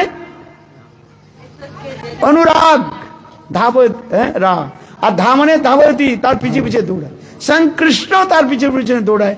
আমরা কি বলবো? এই জন্য রাধা শব্দের নামের এত মহিমা রয়েছে। প্রাক পর তত্ত্ব, অখণ্ড বিশ্ব ব্রহ্মাণ্ডের নায়ক স্বয়ং কৃষ্ণ, সেই রাধারানীর পিছনে পিছনে দৌড়ছেন। হ্যাঁ, স্মর করল খণ্ডনাম মম শিরসি মণ্ডনাম, দেহি তব পদ পল্লব মুদার। হ্যাঁ, স্বয়ং কৃষ্ণ সেবা কুঞ্জে যাবেন, এই চিত্রপট আপনারা দর্শন করবেন, করেছেন কিনা? হ্যাঁ, দেখুন। হ্যাঁ, বেদ পুরাণ উপনিষদ ঘেটে ঘেটে কোথাও পাওয়া যায় না। কোথায় পাওয়া গেল? বলে বৃন্দাবনে সেবা কুঞ্জে রাধারানীর চরণ পটলে যিনি লোটপোট খাচ্ছেন। হ্যাঁ, দেখুন কত সুন্দর। তাই নয়, আবার রাধারানী কখনো বলেন কৃষ্ণ আমার চরণে আলতা লাগাও। আপনারা যাবটে যাবেন, এই কথাগুলো শ্রবণ করেছেন। আলতা লাগাও, হ্যাঁ, আমার অঙ্গে তুমি হচ্ছে চিত্রপট করো। হ্যাঁ, অনেক কথা সেখানে রয়েছে, মাধুর্যের কথা সেখানে রয়েছে। আমার শৃঙ্গার করো, কেশ শৃঙ্গার। বৃন্দাবনে যাবেন, ওখানে রয়েছে শৃঙ্গার বট রয়েছে। কি বট? শৃঙ্গার বট। স্বয়ং কৃষ্ণ রাধারানীর হ্যাঁ শৃঙ্গার করছেন, চুলের শৃঙ্গার করছেন, কেশের শৃঙ্গার। হ্যাঁ, কেশব কেশব বদনাতি ইতি কেশব। হ্যাঁ, স্বয়ং কৃষ্ণ রাধারানীর কেশকে তিনি সেখানে সুন্দরভাবে সাজাচ্ছেন ফুল দিয়ে। হ্যাঁ, আর স্বয়ং রাধারানী ওই কি বলে আয়নাটা নিয়ে, আয়না বলে তো নেই, হ্যাঁ, আয়নাটা নিয়ে, দর্পণ নিয়ে তিনি দেখছেন। হ্যাঁ, কত দেখবেন ওখানে চিত্রপট এখনো পর্যন্ত রয়েছে। সেই সকল দিব্য প্রাকৃত ভূমি বৃন্দাবন। হ্যাঁ, বৃন্দাবন চিন্ময় ভূমি, যেতে হয় সেখানে। হ্যাঁ, কোন কামক ব্যক্তি যদি একবার হ্যাঁ রাধে রাধে বলে করে, রাধারানী তাকে আত্মসাৎ করে নেন। একটা সুন্দর ঘটনা রয়েছে, কেবল কথা নয়, লোক প্রচলিত কথা নয়, সুন্দর ঘটনা রয়েছে সেখানে। কোন সময় এই বাংলা থেকে হ্যাঁ পতি পত্নী দম্পতি বিবাহের পর ওই তারা গিয়েছে বৃন্দাবন গিয়েছে। হ্যাঁ, অনেকে অনেক জায়গায় বেড়াতে যায় বিবাহের পর, কি বলে ওই ইংলিশে কি বলে, হানিমুন। চলো, হ্যাঁ, এখন পতি পত্নী দম্পতি নববিবাহিতা, হাতের এখনো সেই হলুদগুলো যায় নাই, হাতের এখনো ওই যে লাগাই কি বলে মেহেন্দি এখনো যায় নাই, মাত্র 2-4 দিন হয়েছে। বৃন্দাবনে গিয়ে পৌঁছেছে। বৃন্দাবনের সেবা কুঞ্জের ঠিক নিকটের একটা ঘর ভাড়া করেছেন। সত্যি সত্যি ঘটনা, কোনো বানিয়ে কথা বলা হয় নাই। হ্যাঁ, পতিপত্নী দম্পতি নববিবাহিতা, হ্যাঁ, সেখানে বৃন্দাবনের দর্শন করেছে।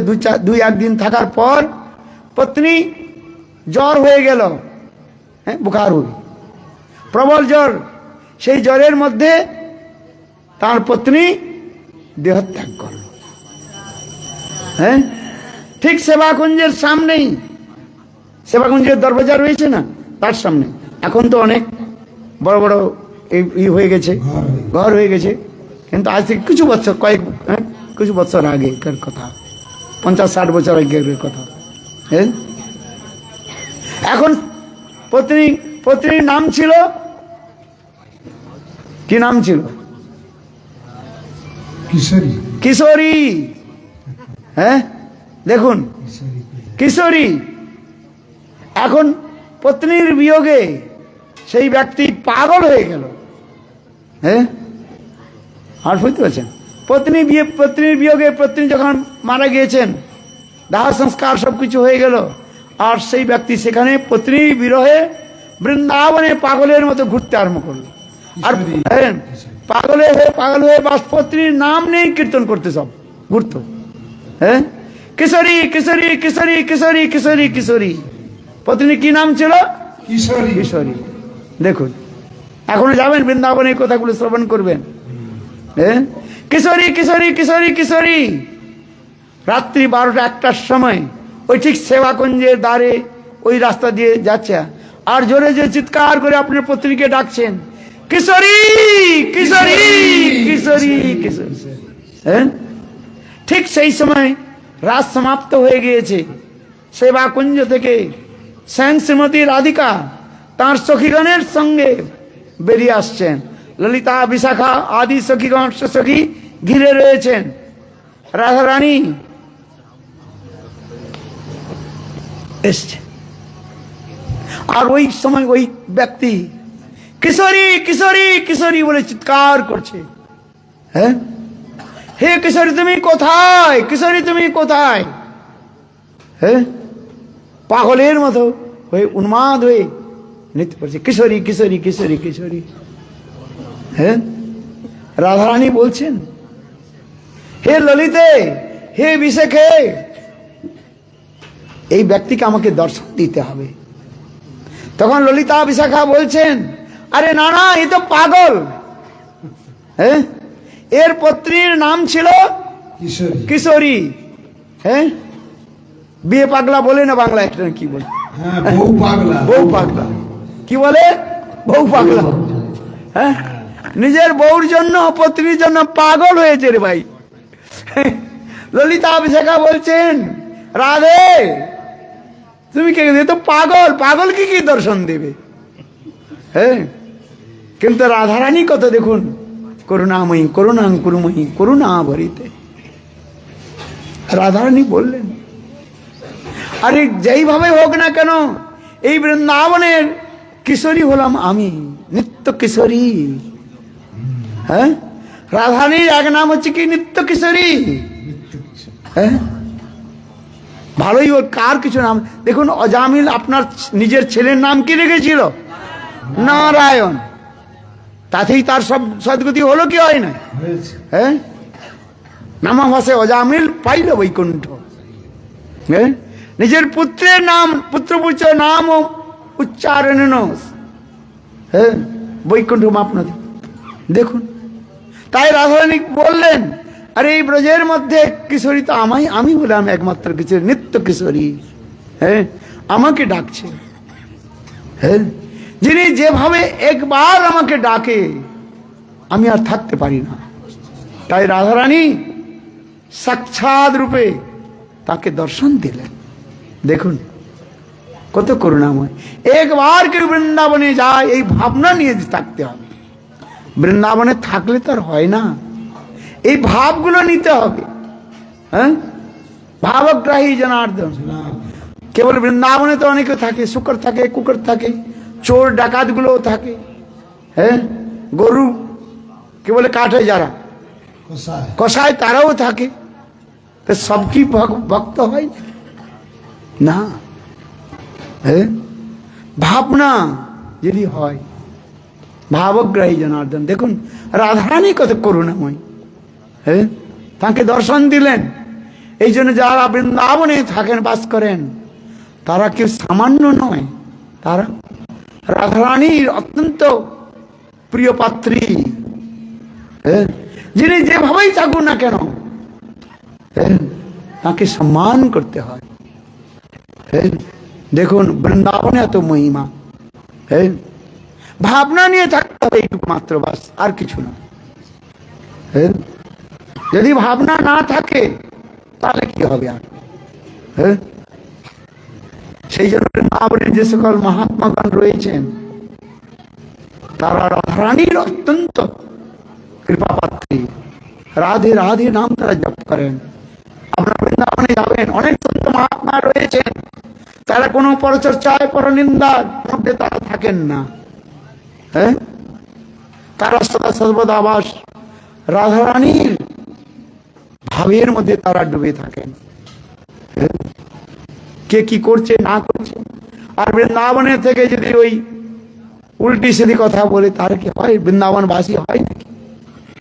বৃন্দাবনবাস তারা করতে পারেন যারা রাধারানীর ভাবে ডুবে রয়েছে। আমাদের তাই বিশ্বনাথ চক্রবর্তী পাদ বলেছেন, বৃন্দাবনে বৃন্দাবন বাসং মমস্তুমে, রাধা আধিপত্যং বৃন্দাবনং বাসং মমস্তুমে। বলে বৃন্দাবনে বাস করতে হবে কোন জায়গায়? বলে রাধা আধিপত্য, that place completely dominated by Shrimati Radhika. এমন একটা স্থান রয়েছে বৃন্দাবন যেখানে রাধারানী আর তার সখীগণ সেখানে থাকেন মাত্র, অন্য কোন সখীগণের সেখানে প্রবেশ অধিকার নেই। চন্দ্রাবলী আদি সখীগণের সেখানে প্রবেশ অধিকার নেই। এই জন্য বলছেন বিশ্বনাথ চক্রবর্তী পাদ বললেন এই শ্লোকের মধ্যে, রাধা আধিপত্যং বৃন্দাবনং বাসং মমস্তু মে। হ্যাঁ, আধিপত্য বৃন্দাবনে, রাধারানীর যে আধিপত্য সেই বৃন্দাবন স্থান। হ্যাঁ, বলে সেটা কোন স্থান? হ্যাঁ, এটা আমাদের রূপ গোস্বামী পাদ এক এক করে দেখিয়েছেন। বৈকুণ্ঠাদ জনিত উপরা মধুপুরী তত্রাপি রাসস্বাদ বৃন্দারণ্য মুদ্রাপণি গোবর্ধনা। এক এক করে আমাদের গোস্বামী বর্ণন করেছে। বৈকুণ্ঠ থেকে শ্রেষ্ঠ মথুরা, মথুরা থেকে শ্রেষ্ঠ বৃন্দাবন রাসস্থলী, যেখানে পঞ্চবতী রাস হয়েছে। তার থেকে শ্রেষ্ঠ গিরিরাজ গোবর্ধন, যে গিরিরাজ গোবর্ধনের তলাটিতে নিচে সেখানে কৃষ্ণ বাসন্তিক রাস করেছেন। তার থেকে শ্রেষ্ঠ হলো রাধা কুণ্ড। সেই রাধা কুণ্ডের যেমন মহিমা বর্ণন হয়েছে।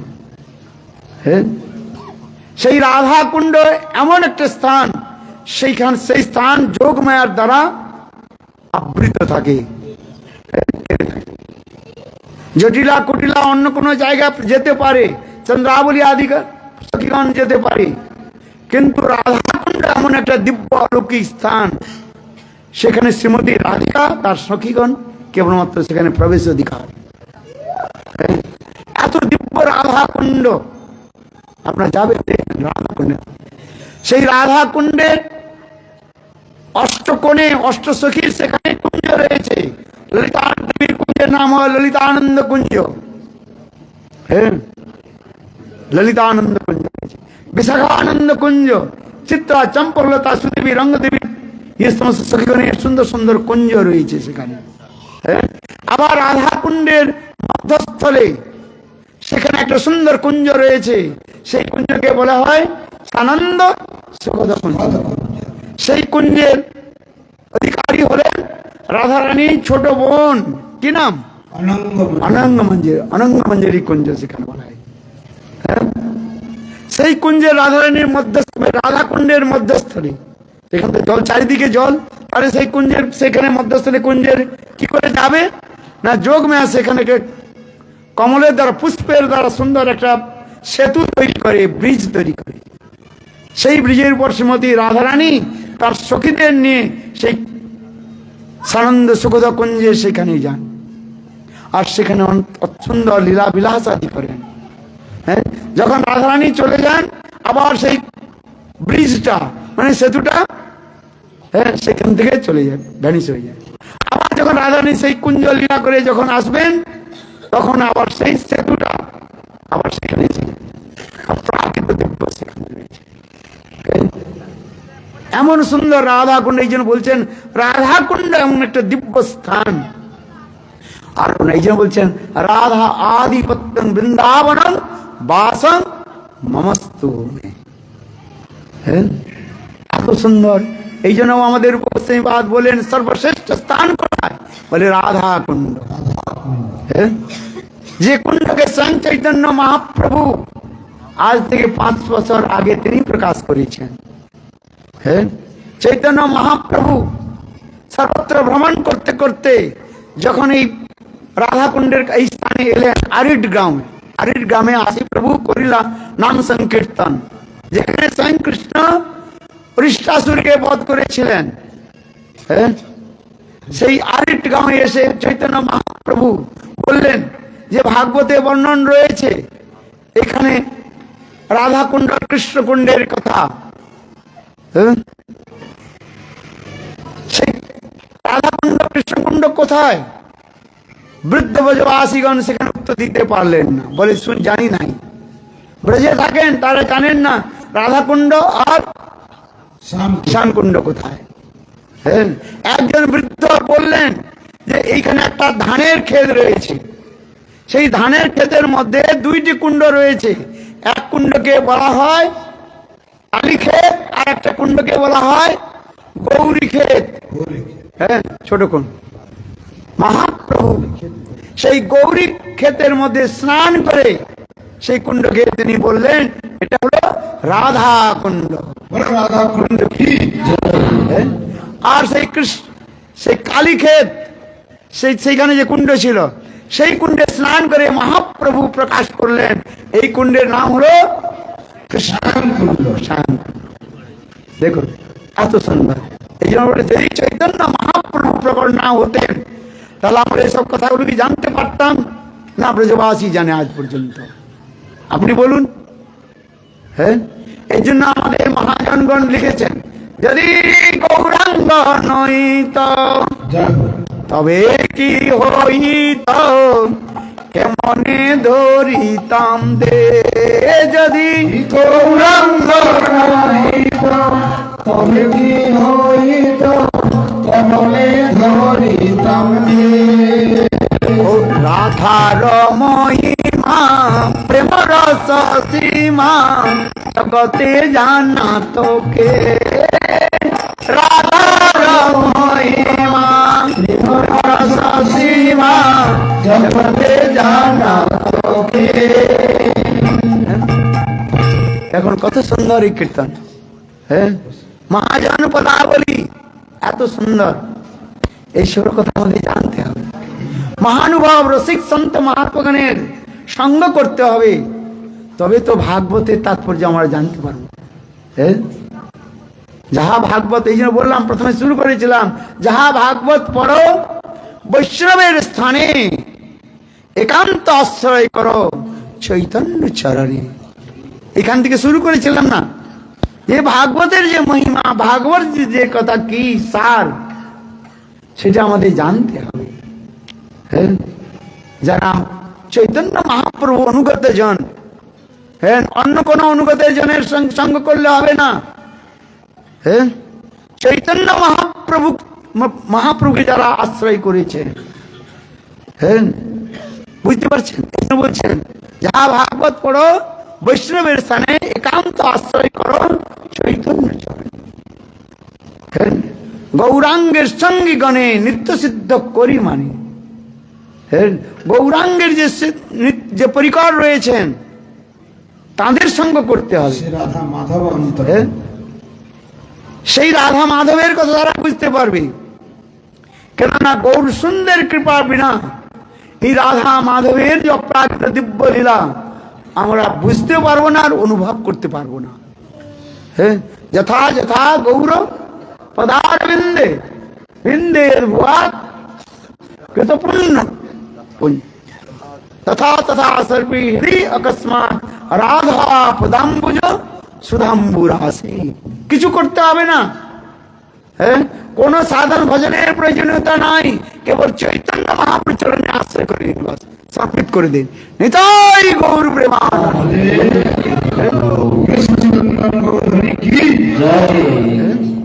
এই জন্য বললেন যথা যথা গৌর পদারবিন্দে আমার সচিনন্দন গৌরী চরণে আশ্রয় নিন, বাস।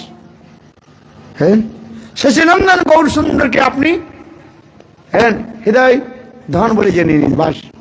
গৌর সুন্দর ছাড়া আর কিছু বিচার করবেন না। গৌর গৌর গৌর, হ্যাঁ, বলছেন যে জন্য গৌর ভজে সে হয় আমার প্রাণ। ভজ গৌরাঙ্গ জপ গৌরাঙ্গ লহ গৌরাঙ্গের নাম। হ্যাঁ, যে জন গৌর ভজে সে হয়। কত সুন্দর! গৌরাঙ্গের প্রতি, মহাপ্রভুর প্রতি আমাদের প্রগাঢ় অনুরাগ হতে হবে। হ্যাঁ, এটা হচ্ছে আমাদের পরম বিষয়। রাধারানী রাধা মাধবের প্রেম তখনই পাওয়া যাবে। হ্যাঁ, এই জন্য পদকর্তা বললেন, হ্যাঁ, মন রে কহ না গৌর কথা, সায়নে গৌর সাপ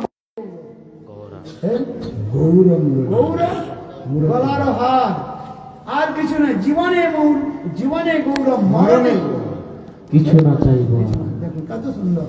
গৌর সুন্দর ছাড়া আর কিছুই নয়। গৌর সুন্দরের কৃপা আমাদের প্রাপ্তি করতে হবে। আবার এই বলছেন গৌর সুন্দরের কৃপা কি করে পাবেন? গৌর ধামে যেতে হবে বাবা। হ্যাঁ, নবদ্বীপ ধামে যেতে হবে। যতক্ষণ পর্যন্ত আপনি গৌর ধামে না যান, গৌর সুন্দর কৃপা না পান, ওই বৃন্দাবনেশ্বরী বৃন্দাবন ধাম আপনাদের কৃপা করবেন না বাবা। সত্যি সত্যি বলছি, আমাদের যত বৈষ্ণবগণ রয়েছেন, গুরুবর্গ রয়েছেন, তারা সকলেই গৌর ধামকে আশ্রয় করেছেন। হ্যাঁ, বুঝতে পারছেন? গৌর ধাম, এই জন্য গৌর ধামে পরিক্রমা করতে হবে। এক তো আমরা অপরাধী জীব, তাই না? আপনারা নন, আমি নিজেকে বলছি। জনম জনম কত অপরাধ করেছি, কিন্তু এই জন্মতে গৌর সুন্দর তো কাছে টেনে এনেছেন। হ্যাঁ, গৌর সুন্দরের কৃপা প্রাপ্ত করতে হবে, গৌর ধামে যেতে হবে। কেন? সমস্ত পাপ, সমস্ত অপরাধ গৌর সুন্দর বলছেন আমি ক্ষমা করে দেব। আমার ধামে কেউ যদি একবার আসে, কিছু করতে হবে না। বলবেন যে আমি তো পরিক্রমা করতে পারবো না বাবা, আমার পায়ের জোর নাই। হ্যাঁ, আমার পায়ের জোর নাই, পরিক্রমা করতে পারবো না। হ্যাঁ, কিন্তু আমাদের পদকর্তা কি বললেন? বলে যান, কেবল পরিক্রমাও করতে হবে না, কেবল গৌর ধামে গিয়ে শুয়ে থাকবেন 5 দিন। কি করবেন? 5 দিন শুয়ে থাকবেন। 5 দিন আমাদের পরিক্রমা হয়তো 5 দিন কেবল ধামে শুয়ে থাকবেন, পরিক্রমা করার দরকার নেই কিছু। বলে গৌর সুন্দর বলছেন ওই ব্যক্তি আমার ধামে শুয়ে আছে নয়, ও আমাকে প্রণাম করছে।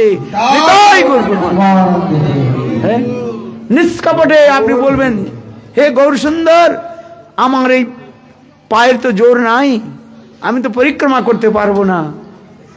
গৌর সুন্দর বলছেন, কিছু করতে হবে না বাবা, তুমি আমার ধামে এসে কেবল বসে থাকো, শুয়ে থাকো, হ্যাঁ, তাতেই ফল সবকিছু প্রাপ্ত হয়ে যাবে। এই যে আমাদের প্রবোধানন্দ সরস্বতী পাদ বললেন, আরাধিত নববনং বৃন্দাবনস্তে, নারাধিত নববনং বৃন্দাবন এব দূরে, আরাধিত দ্বিজসুত ব্রজনাগরস্তে, নারাধিত দ্বিজসুত ন তবে কৃষ্ণ। আরাধিত নববনম, নববনের নবদ্বীপ ধাম, হ্যাঁ, আর যারা নবদ্বীপ ধামকে আশ্রয় করেছেন তারা অতি সহজ রূপে বৃন্দাবন ধামকে প্রাপ্ত করতে পারবেন। বুঝতে পারছেন? আরাধিত নববনম বৃন্দাবনস্তে, নারাধিত নববনম, যারা বৃন্দাবনকে নবদ্বীপ ধামকে আশ্রয় করেন নাই, তারা ওই ছুটাছুটি করে ব্রজে যাওয়ার জন্য, বৃন্দাবন যাওয়ার জন্য, বলে আমি বৃন্দাবনে রাধারানীর সখী বনবো। লাভ দিয়ে গাছে উঠে। হ্যাঁ, লাভ দিয়ে গাছে উঠলে হবে, বান্দর সাজলে হবে নাকি বাবা? হবে না। আগে নবদ্বীপ ধামে যেতে হবে, নবদ্বীপ চন্দ্রের, নবদ্বীপ ধামের গৌর সুন্দরের কৃপা প্রাপ্ত করতে হবে। এই যে বলছেন, আরাধিত নববনম বৃন্দাবনস্তে, নারাধিত নববনম বৃন্দাবনে এব দূরে। আরাধিত দ্বিজসুত, দ্বিজসুত মানে সচিনন্দন গৌরহরি, যারা সচিনন্দন গৌরহরিকে আরাধনা করেছেন, সেবা করেছেন, নবদ্বীপ ধাম আর গৌর সুন্দরের সেবা করতে হয় বাবা। হ্যাঁ, বুঝতে পারছেন? এবছর আরাধিত নববনম বৃন্দাবনস্তে, আর নারাধিত দ্বিজসুত, দ্বিজসুত সচিনন্দন গৌরহরিকে যারা সেবা করেছেন, তারা গোপীগণের যে প্রাণধন ব্রজনন্দনকে তারা প্রাপ্ত করতে পারবেন। আর নারাধিত দ্বিজসুত সচিনন্দন গৌরহরিকে যিনি আশ্রয় করেন নাই, সেবা করেন নাই, তিনি যতই লাফালাফি করুক না কেন বাঁদরের মতো, তিনি গোপীগণের যে প্রাণধন তাকে প্রাপ্ত করতে পারেন না। এই জন্য আমাদের একমাত্র বিষয়বস্তু কি? গৌরধাম আর গৌর সুন্দরকে আশ্রয় করা। বুঝতে পারছি? গৌর প্রেম রসার নবে, সে তরঙ্গে যেবা ডুবে, সে রাধা মাধব অন্তরঙ্গ। কত সুন্দর কথা দেখুন। गौर प्रेम अर्णव, और माने समुद्र, गौर रूपी प्रेम समुद्र में आपने डुबकी लगाते हुए बाबा, है गौर प्रेम और सारनवे से तरंगे जो से राधा माधव अंतरंग। गुरुदेव बोलते नवद्वीप धामे गए नदियार घाटे डुबकी लगान, उठबेन कोथाय? বৃন্দাবনে কেসি ঘাটে গিয়ে। দেখুন ডুবকি কোথায় লাগালেন? নবদ্বীপ। বাংলা আমার বুঝতে পারছেন কি না? হ্যাঁ, নিদিয়ার ঘাট, সেই নিদিয়া নির্দয়ার ঘাট যেখানে চৈতন্য মহাপ্রভু হ্যাঁ সব কুছ ছেড়ে দিয়ে মাঘ মাসে, হ্যাঁ বলেন মাঘী পূর্ণিমার দিন তিনি কি করলেন? বিষ্ণুপ্রিয়া দেবীকে ত্যাগ ছেড়ে দিয়ে, বৃদ্ধ মা শচী দেবীকে ছেড়ে দিয়ে, গঙ্গা একটু পূজন করে, হ্যাঁ ঠান্ডায় কটকট ঠান্ডা পড়েছে, মাঘের ঠান্ডা, হ্যাঁ মাঘের শীত বাঘের গায়ে বলে এত ঠান্ডা। চৈতন্য মহাপ্রভু সেই গঙ্গার ঘাটে তিনি হ্যাঁ ঝাঁপ দিয়ে পার হয়ে গেলেন, হ্যাঁ সমস্ত কিছু মায়া মোহ ত্যাগ দিয়ে হৃদয়কে যেন পাশা নির্দয় করে তিনি চলে গেলেন। এই জন্য এখনো বলা হয় নির্দয়ার ঘাট, হ্যাঁ লোক ভাষা বলে নিদিয়ার ঘাট। निर्दय हो गए महाप्रभु ना, संसार त्याग करे তিনি চলে। হ্যাঁ এই জন্য गुरुदेव बोलते हैं एक बार के से निदियार घाटे स्नान करे डुबकी लगाए नवद्वीपे, उठबेन कोथाय? বৃন্দাবনে। কোন জায়গায়? বলে কেসি ঘাট। ওই যে এতক্ষণ বললাম যে স্থানে স্বয়ং কৃষ্ণ রাধারানী কেশ বন্ধন করেছিলেন, ফুলের দ্বারা কেসকে সুন্দর ভাবে সাজিয়েছিলেন, সিঙ্গার বট আছে সেখানে। দেখুন গৌর সুন্দরের আশ্রয় করলে সবকিছু হবে, আর কিছু করতে হবে না। হ্যাঁ, এই জন্য বলছি কিছু করতে হবে না, গৌর সুন্দর আমার, গৌর গৌর এই গৌর গৌর বাস, নাম এত সুন্দর আমার গৌর ধাম, পরম করুণা আমার। যোগ্যতা বিচার, যোগ্যতা অযোগ্যতা না দেখি সবকে তিনি প্রেম দেন, দেখলে চোখের জল, হ্যাঁ কি বলে, গৌর দেন সর্বত্র সব সম্বল। হ্যাঁ দেখুন কীর্তনের মধ্যে আছে না, একবার চোখের জলে শ্রদ্ধা মূল্য শ্রদ্ধা মূল্য, হ্যাঁ, কেবল কীর্তন করবেন গৌর অগরে। নবদ্বীপ ধাম পরিক্রমায় চলুন আপনারা, হ্যাঁ, প্রাতঃকালে মঙ্গল আরতি হওয়ার পরই 4:30 হাজার হাজার ভক্ত লোক শশীনন্দন গৌর হরিকে পালকিতে নিয়ে দৌড়াচ্ছে, আবার আবৃদ্ধ হ্যাঁ, সকলেই আবার বৃদ্ধ মহিলা সকলেই করছে, পিছে পিছে দৌড়ছে, এত সুন্দর। 5 দিন কি করে কেটে যাবে তা বোঝা যায় না। হ্যাঁ দেখুন এই বিদেশ থেকে ভক্তগণ সব এসছে আপনাদের কাছে, হ্যাঁ, আপনারা এইখান থেকে বৃন্দাবন কি বলে নবদ্বীপ যেতে আর কত টাকা খরচ, 100-150 টাকা খরচ না হলে, আর এরা কয়েক লাখ টাকা খরচ করে এসছে বাবা। হ্যাঁ টিকিটে আছে না ইংল্যান্ড থেকে দিল্লি, হ্যাঁ জিজ্ঞাসা করুন, হ্যাঁ কত টিকিটের দাম, আবার 10 ঘন্টা জার্নি, ফ্লাইটে আবার 10 ঘন্টা জার্নি বাবা। হ্যাঁ পয়সা তো পয়সা, আরো কষ্ট কষ্ট, 10 ঘন্টা বসতে হয় ছোট চেয়ারের মধ্যে, যেমন মাতৃগর্ভে বালক বসে থাকে। হ্যাঁ বুঝতে পারছেন, ট্রেনে এলে আপনারা একটু ট্রেন যখন দাঁড়ায়, ট্রেন থেকে নিচে আপনার হয়ে যান, আবার আপনার রিজার্ভেশন থাকে, শুয়ে পড়েন। হ্যাঁ এদের জিজ্ঞাসা করুন, হ্যাঁ একবার ইকোনমিক ক্লাস এইভাবে, একবার মাতৃগর্ভে যেমন বসে দেখি এরকম 10 ঘন্টা বসে দেখতে, নড়ঞ্চ তড়ঞ্চ, এত কষ্ট করে এসছেন কেন? আমার গৌর সুন্দরের ধাম, গৌর সুন্দরের কৃপা প্রাপ্তি করবার জন্য, তাই তো এসছেন তারা। হ্যাঁ বুঝতে পারছেন, আমরা ঘরের কাছে থাকি আর আমরা সেই গৌরধামের মহিমা বুঝতে পারি না। হ্যাঁ কিন্তু দেখুন, আর বিদেশি ভক্তগণ কত দূর দূর থেকে কত অর্থ ব্যয় করে, কত কষ্ট স্বীকার করে আমাদের গৌরধামে আসছেন। দুর্ভাগ্য, হ্যাঁ তাই না?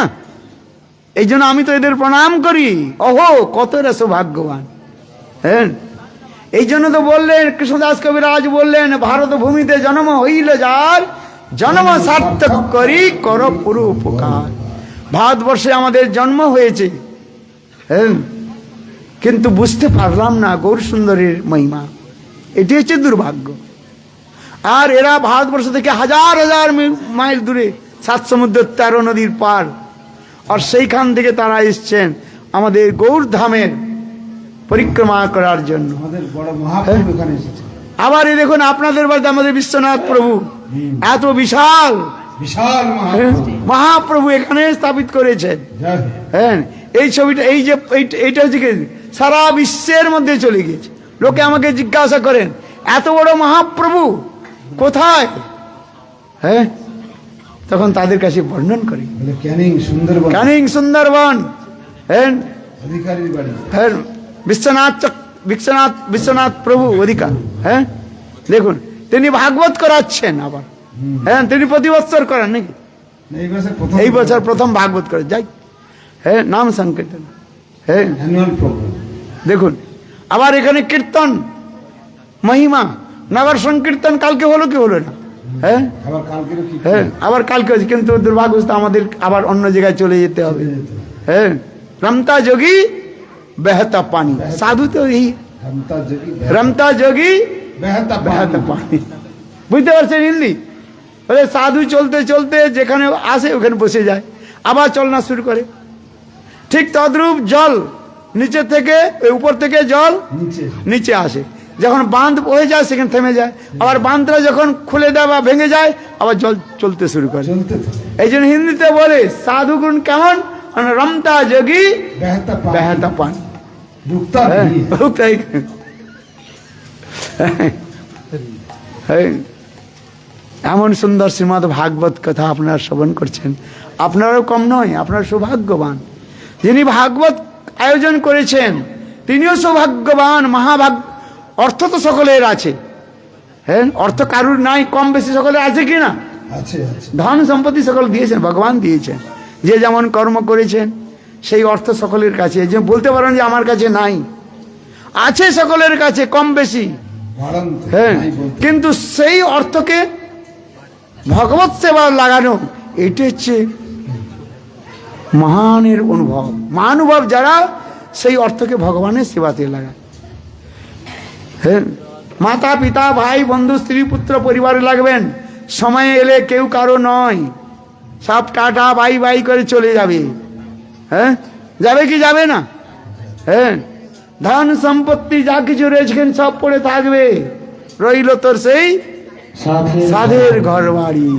ওই কথাটা আমি বারবার স্মরণ করি, হ্যাঁ, বাস্তবে সত্য।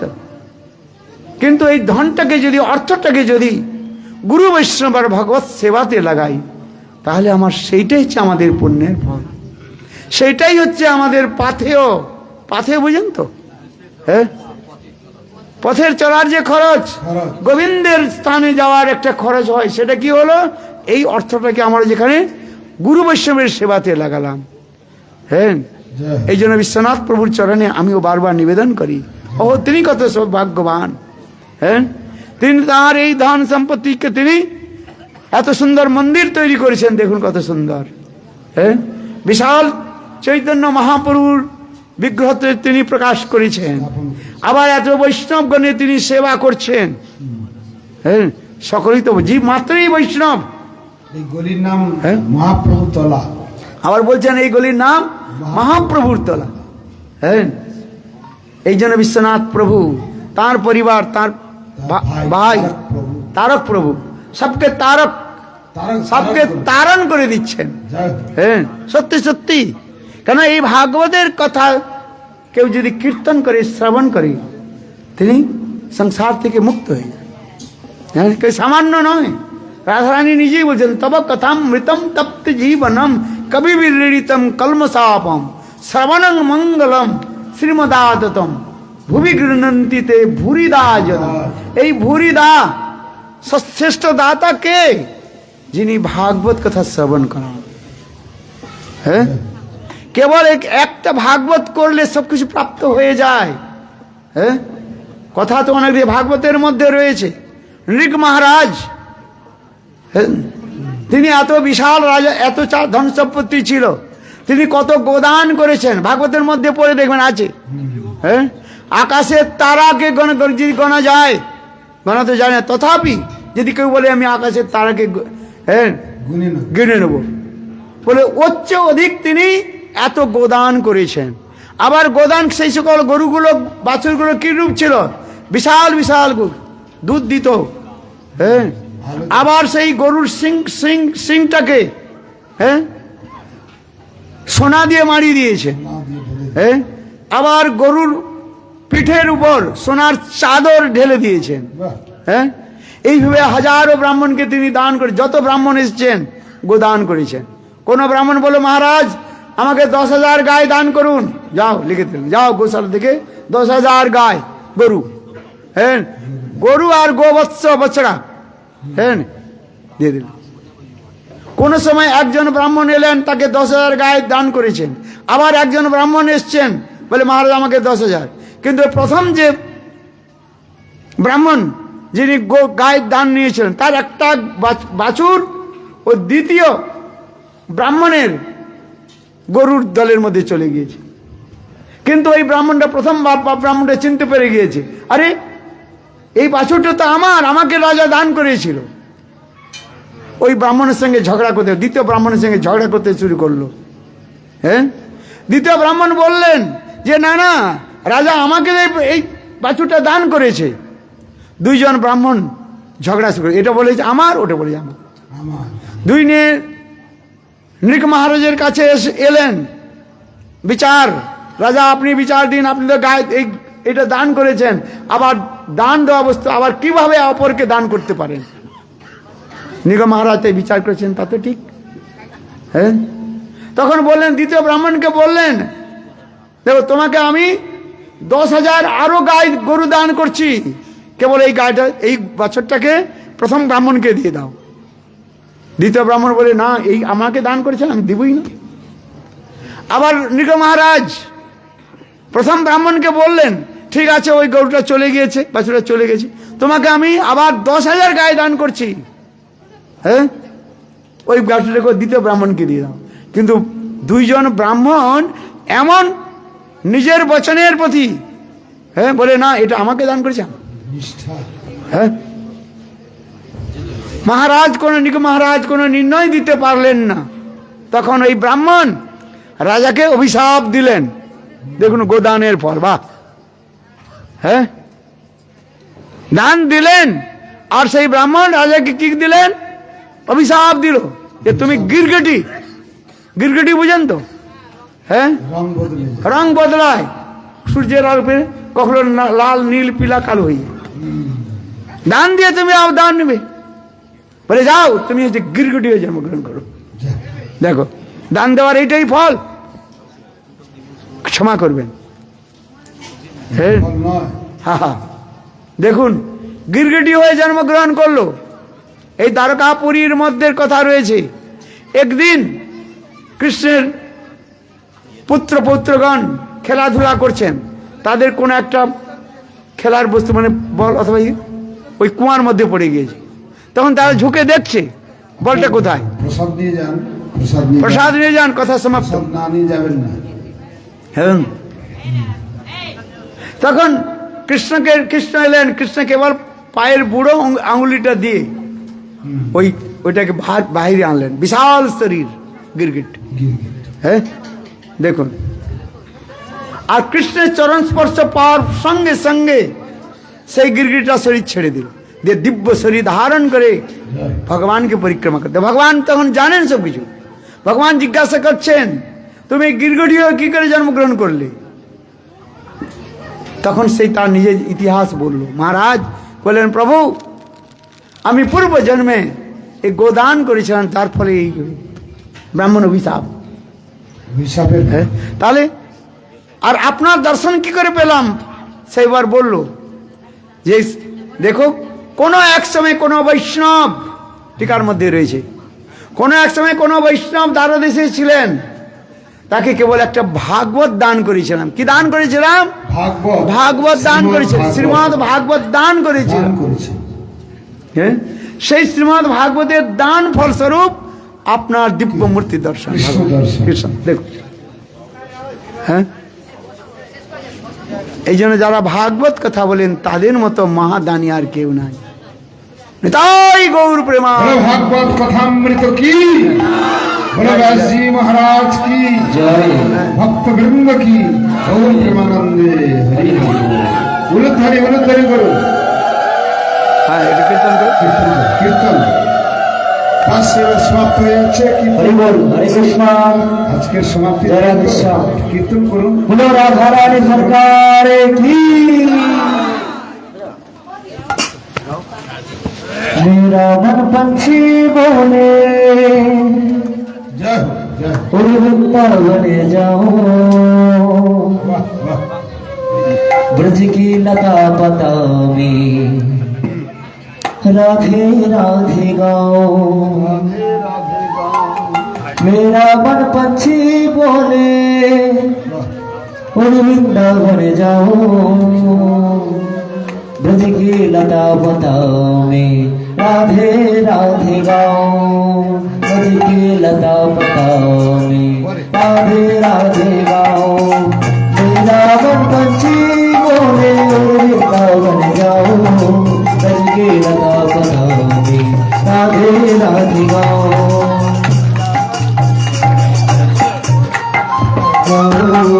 ब्रज की लता पता में राधे राधे गाओ। राधे राधे गाओ, शाम शाम गाओ। राधे राधे गाओ, शाम शाम गाओ। राधे राधे गाओ, शाम शाम गाओ। राधे राधे गाओ, शाम शाम गाओ। मेरा मन पंछी बोले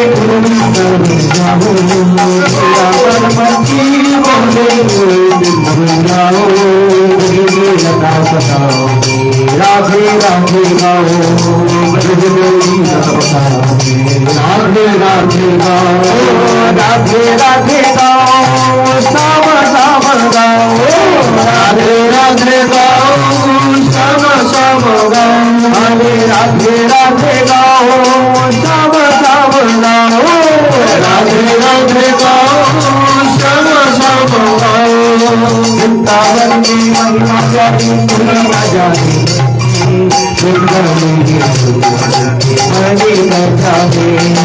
वृंदावन की महिमा जानी कोई न जाने, झूम झूम के बुझाओ, ब्रज की लता बताओ, राधे राधे गाओ, राधे राधे गाओ, राधे राधे गाओ, राम राम गाओ, राधे राधे गाओ, राम राम गाओ, राधे राधे गाओ, राम राम गाओ, राधे राधे गाओ, राम राम गाओ, राधे राधे गाओ, राम राम गाओ, राधे राधे गाओ, सब सब गाओ, राधे राधे गाओ, सब सब गाओ, राधे राधे गाओ, जय जय श्याम गाओ, राधे राधे गाओ, सब सब गाओ, राधे राधे राधे राधे राधे राधे गाओ, राधे गाओ, राधा रानी सरकार की जय। हाँ आरती आरती करिए, कीजिए आरती गान कीजिए। श्री भागवत भगवान की है आरती, पापियों को पाप से है तारती। श्री भागवत भगवान की है पापियों को पाप से है तारती। সবাই মিলে হাতে তালি দিয়ে सदा प्रभु ड्राम नहीं बजा, ड्राम ভগবান ভগবান আরতি কি सदा प्रभु সবাই মিলে গুরু ধরে দিয়ে আরে গুরু ধরে দিয়ে শ্রী ভাগবত ভগবান কি হে आरती, पापियों को माफ है तारती। श्री भागवत भगवान की है आरती, पापियों को पाप से है तारती। अमर मुक्ति पंचम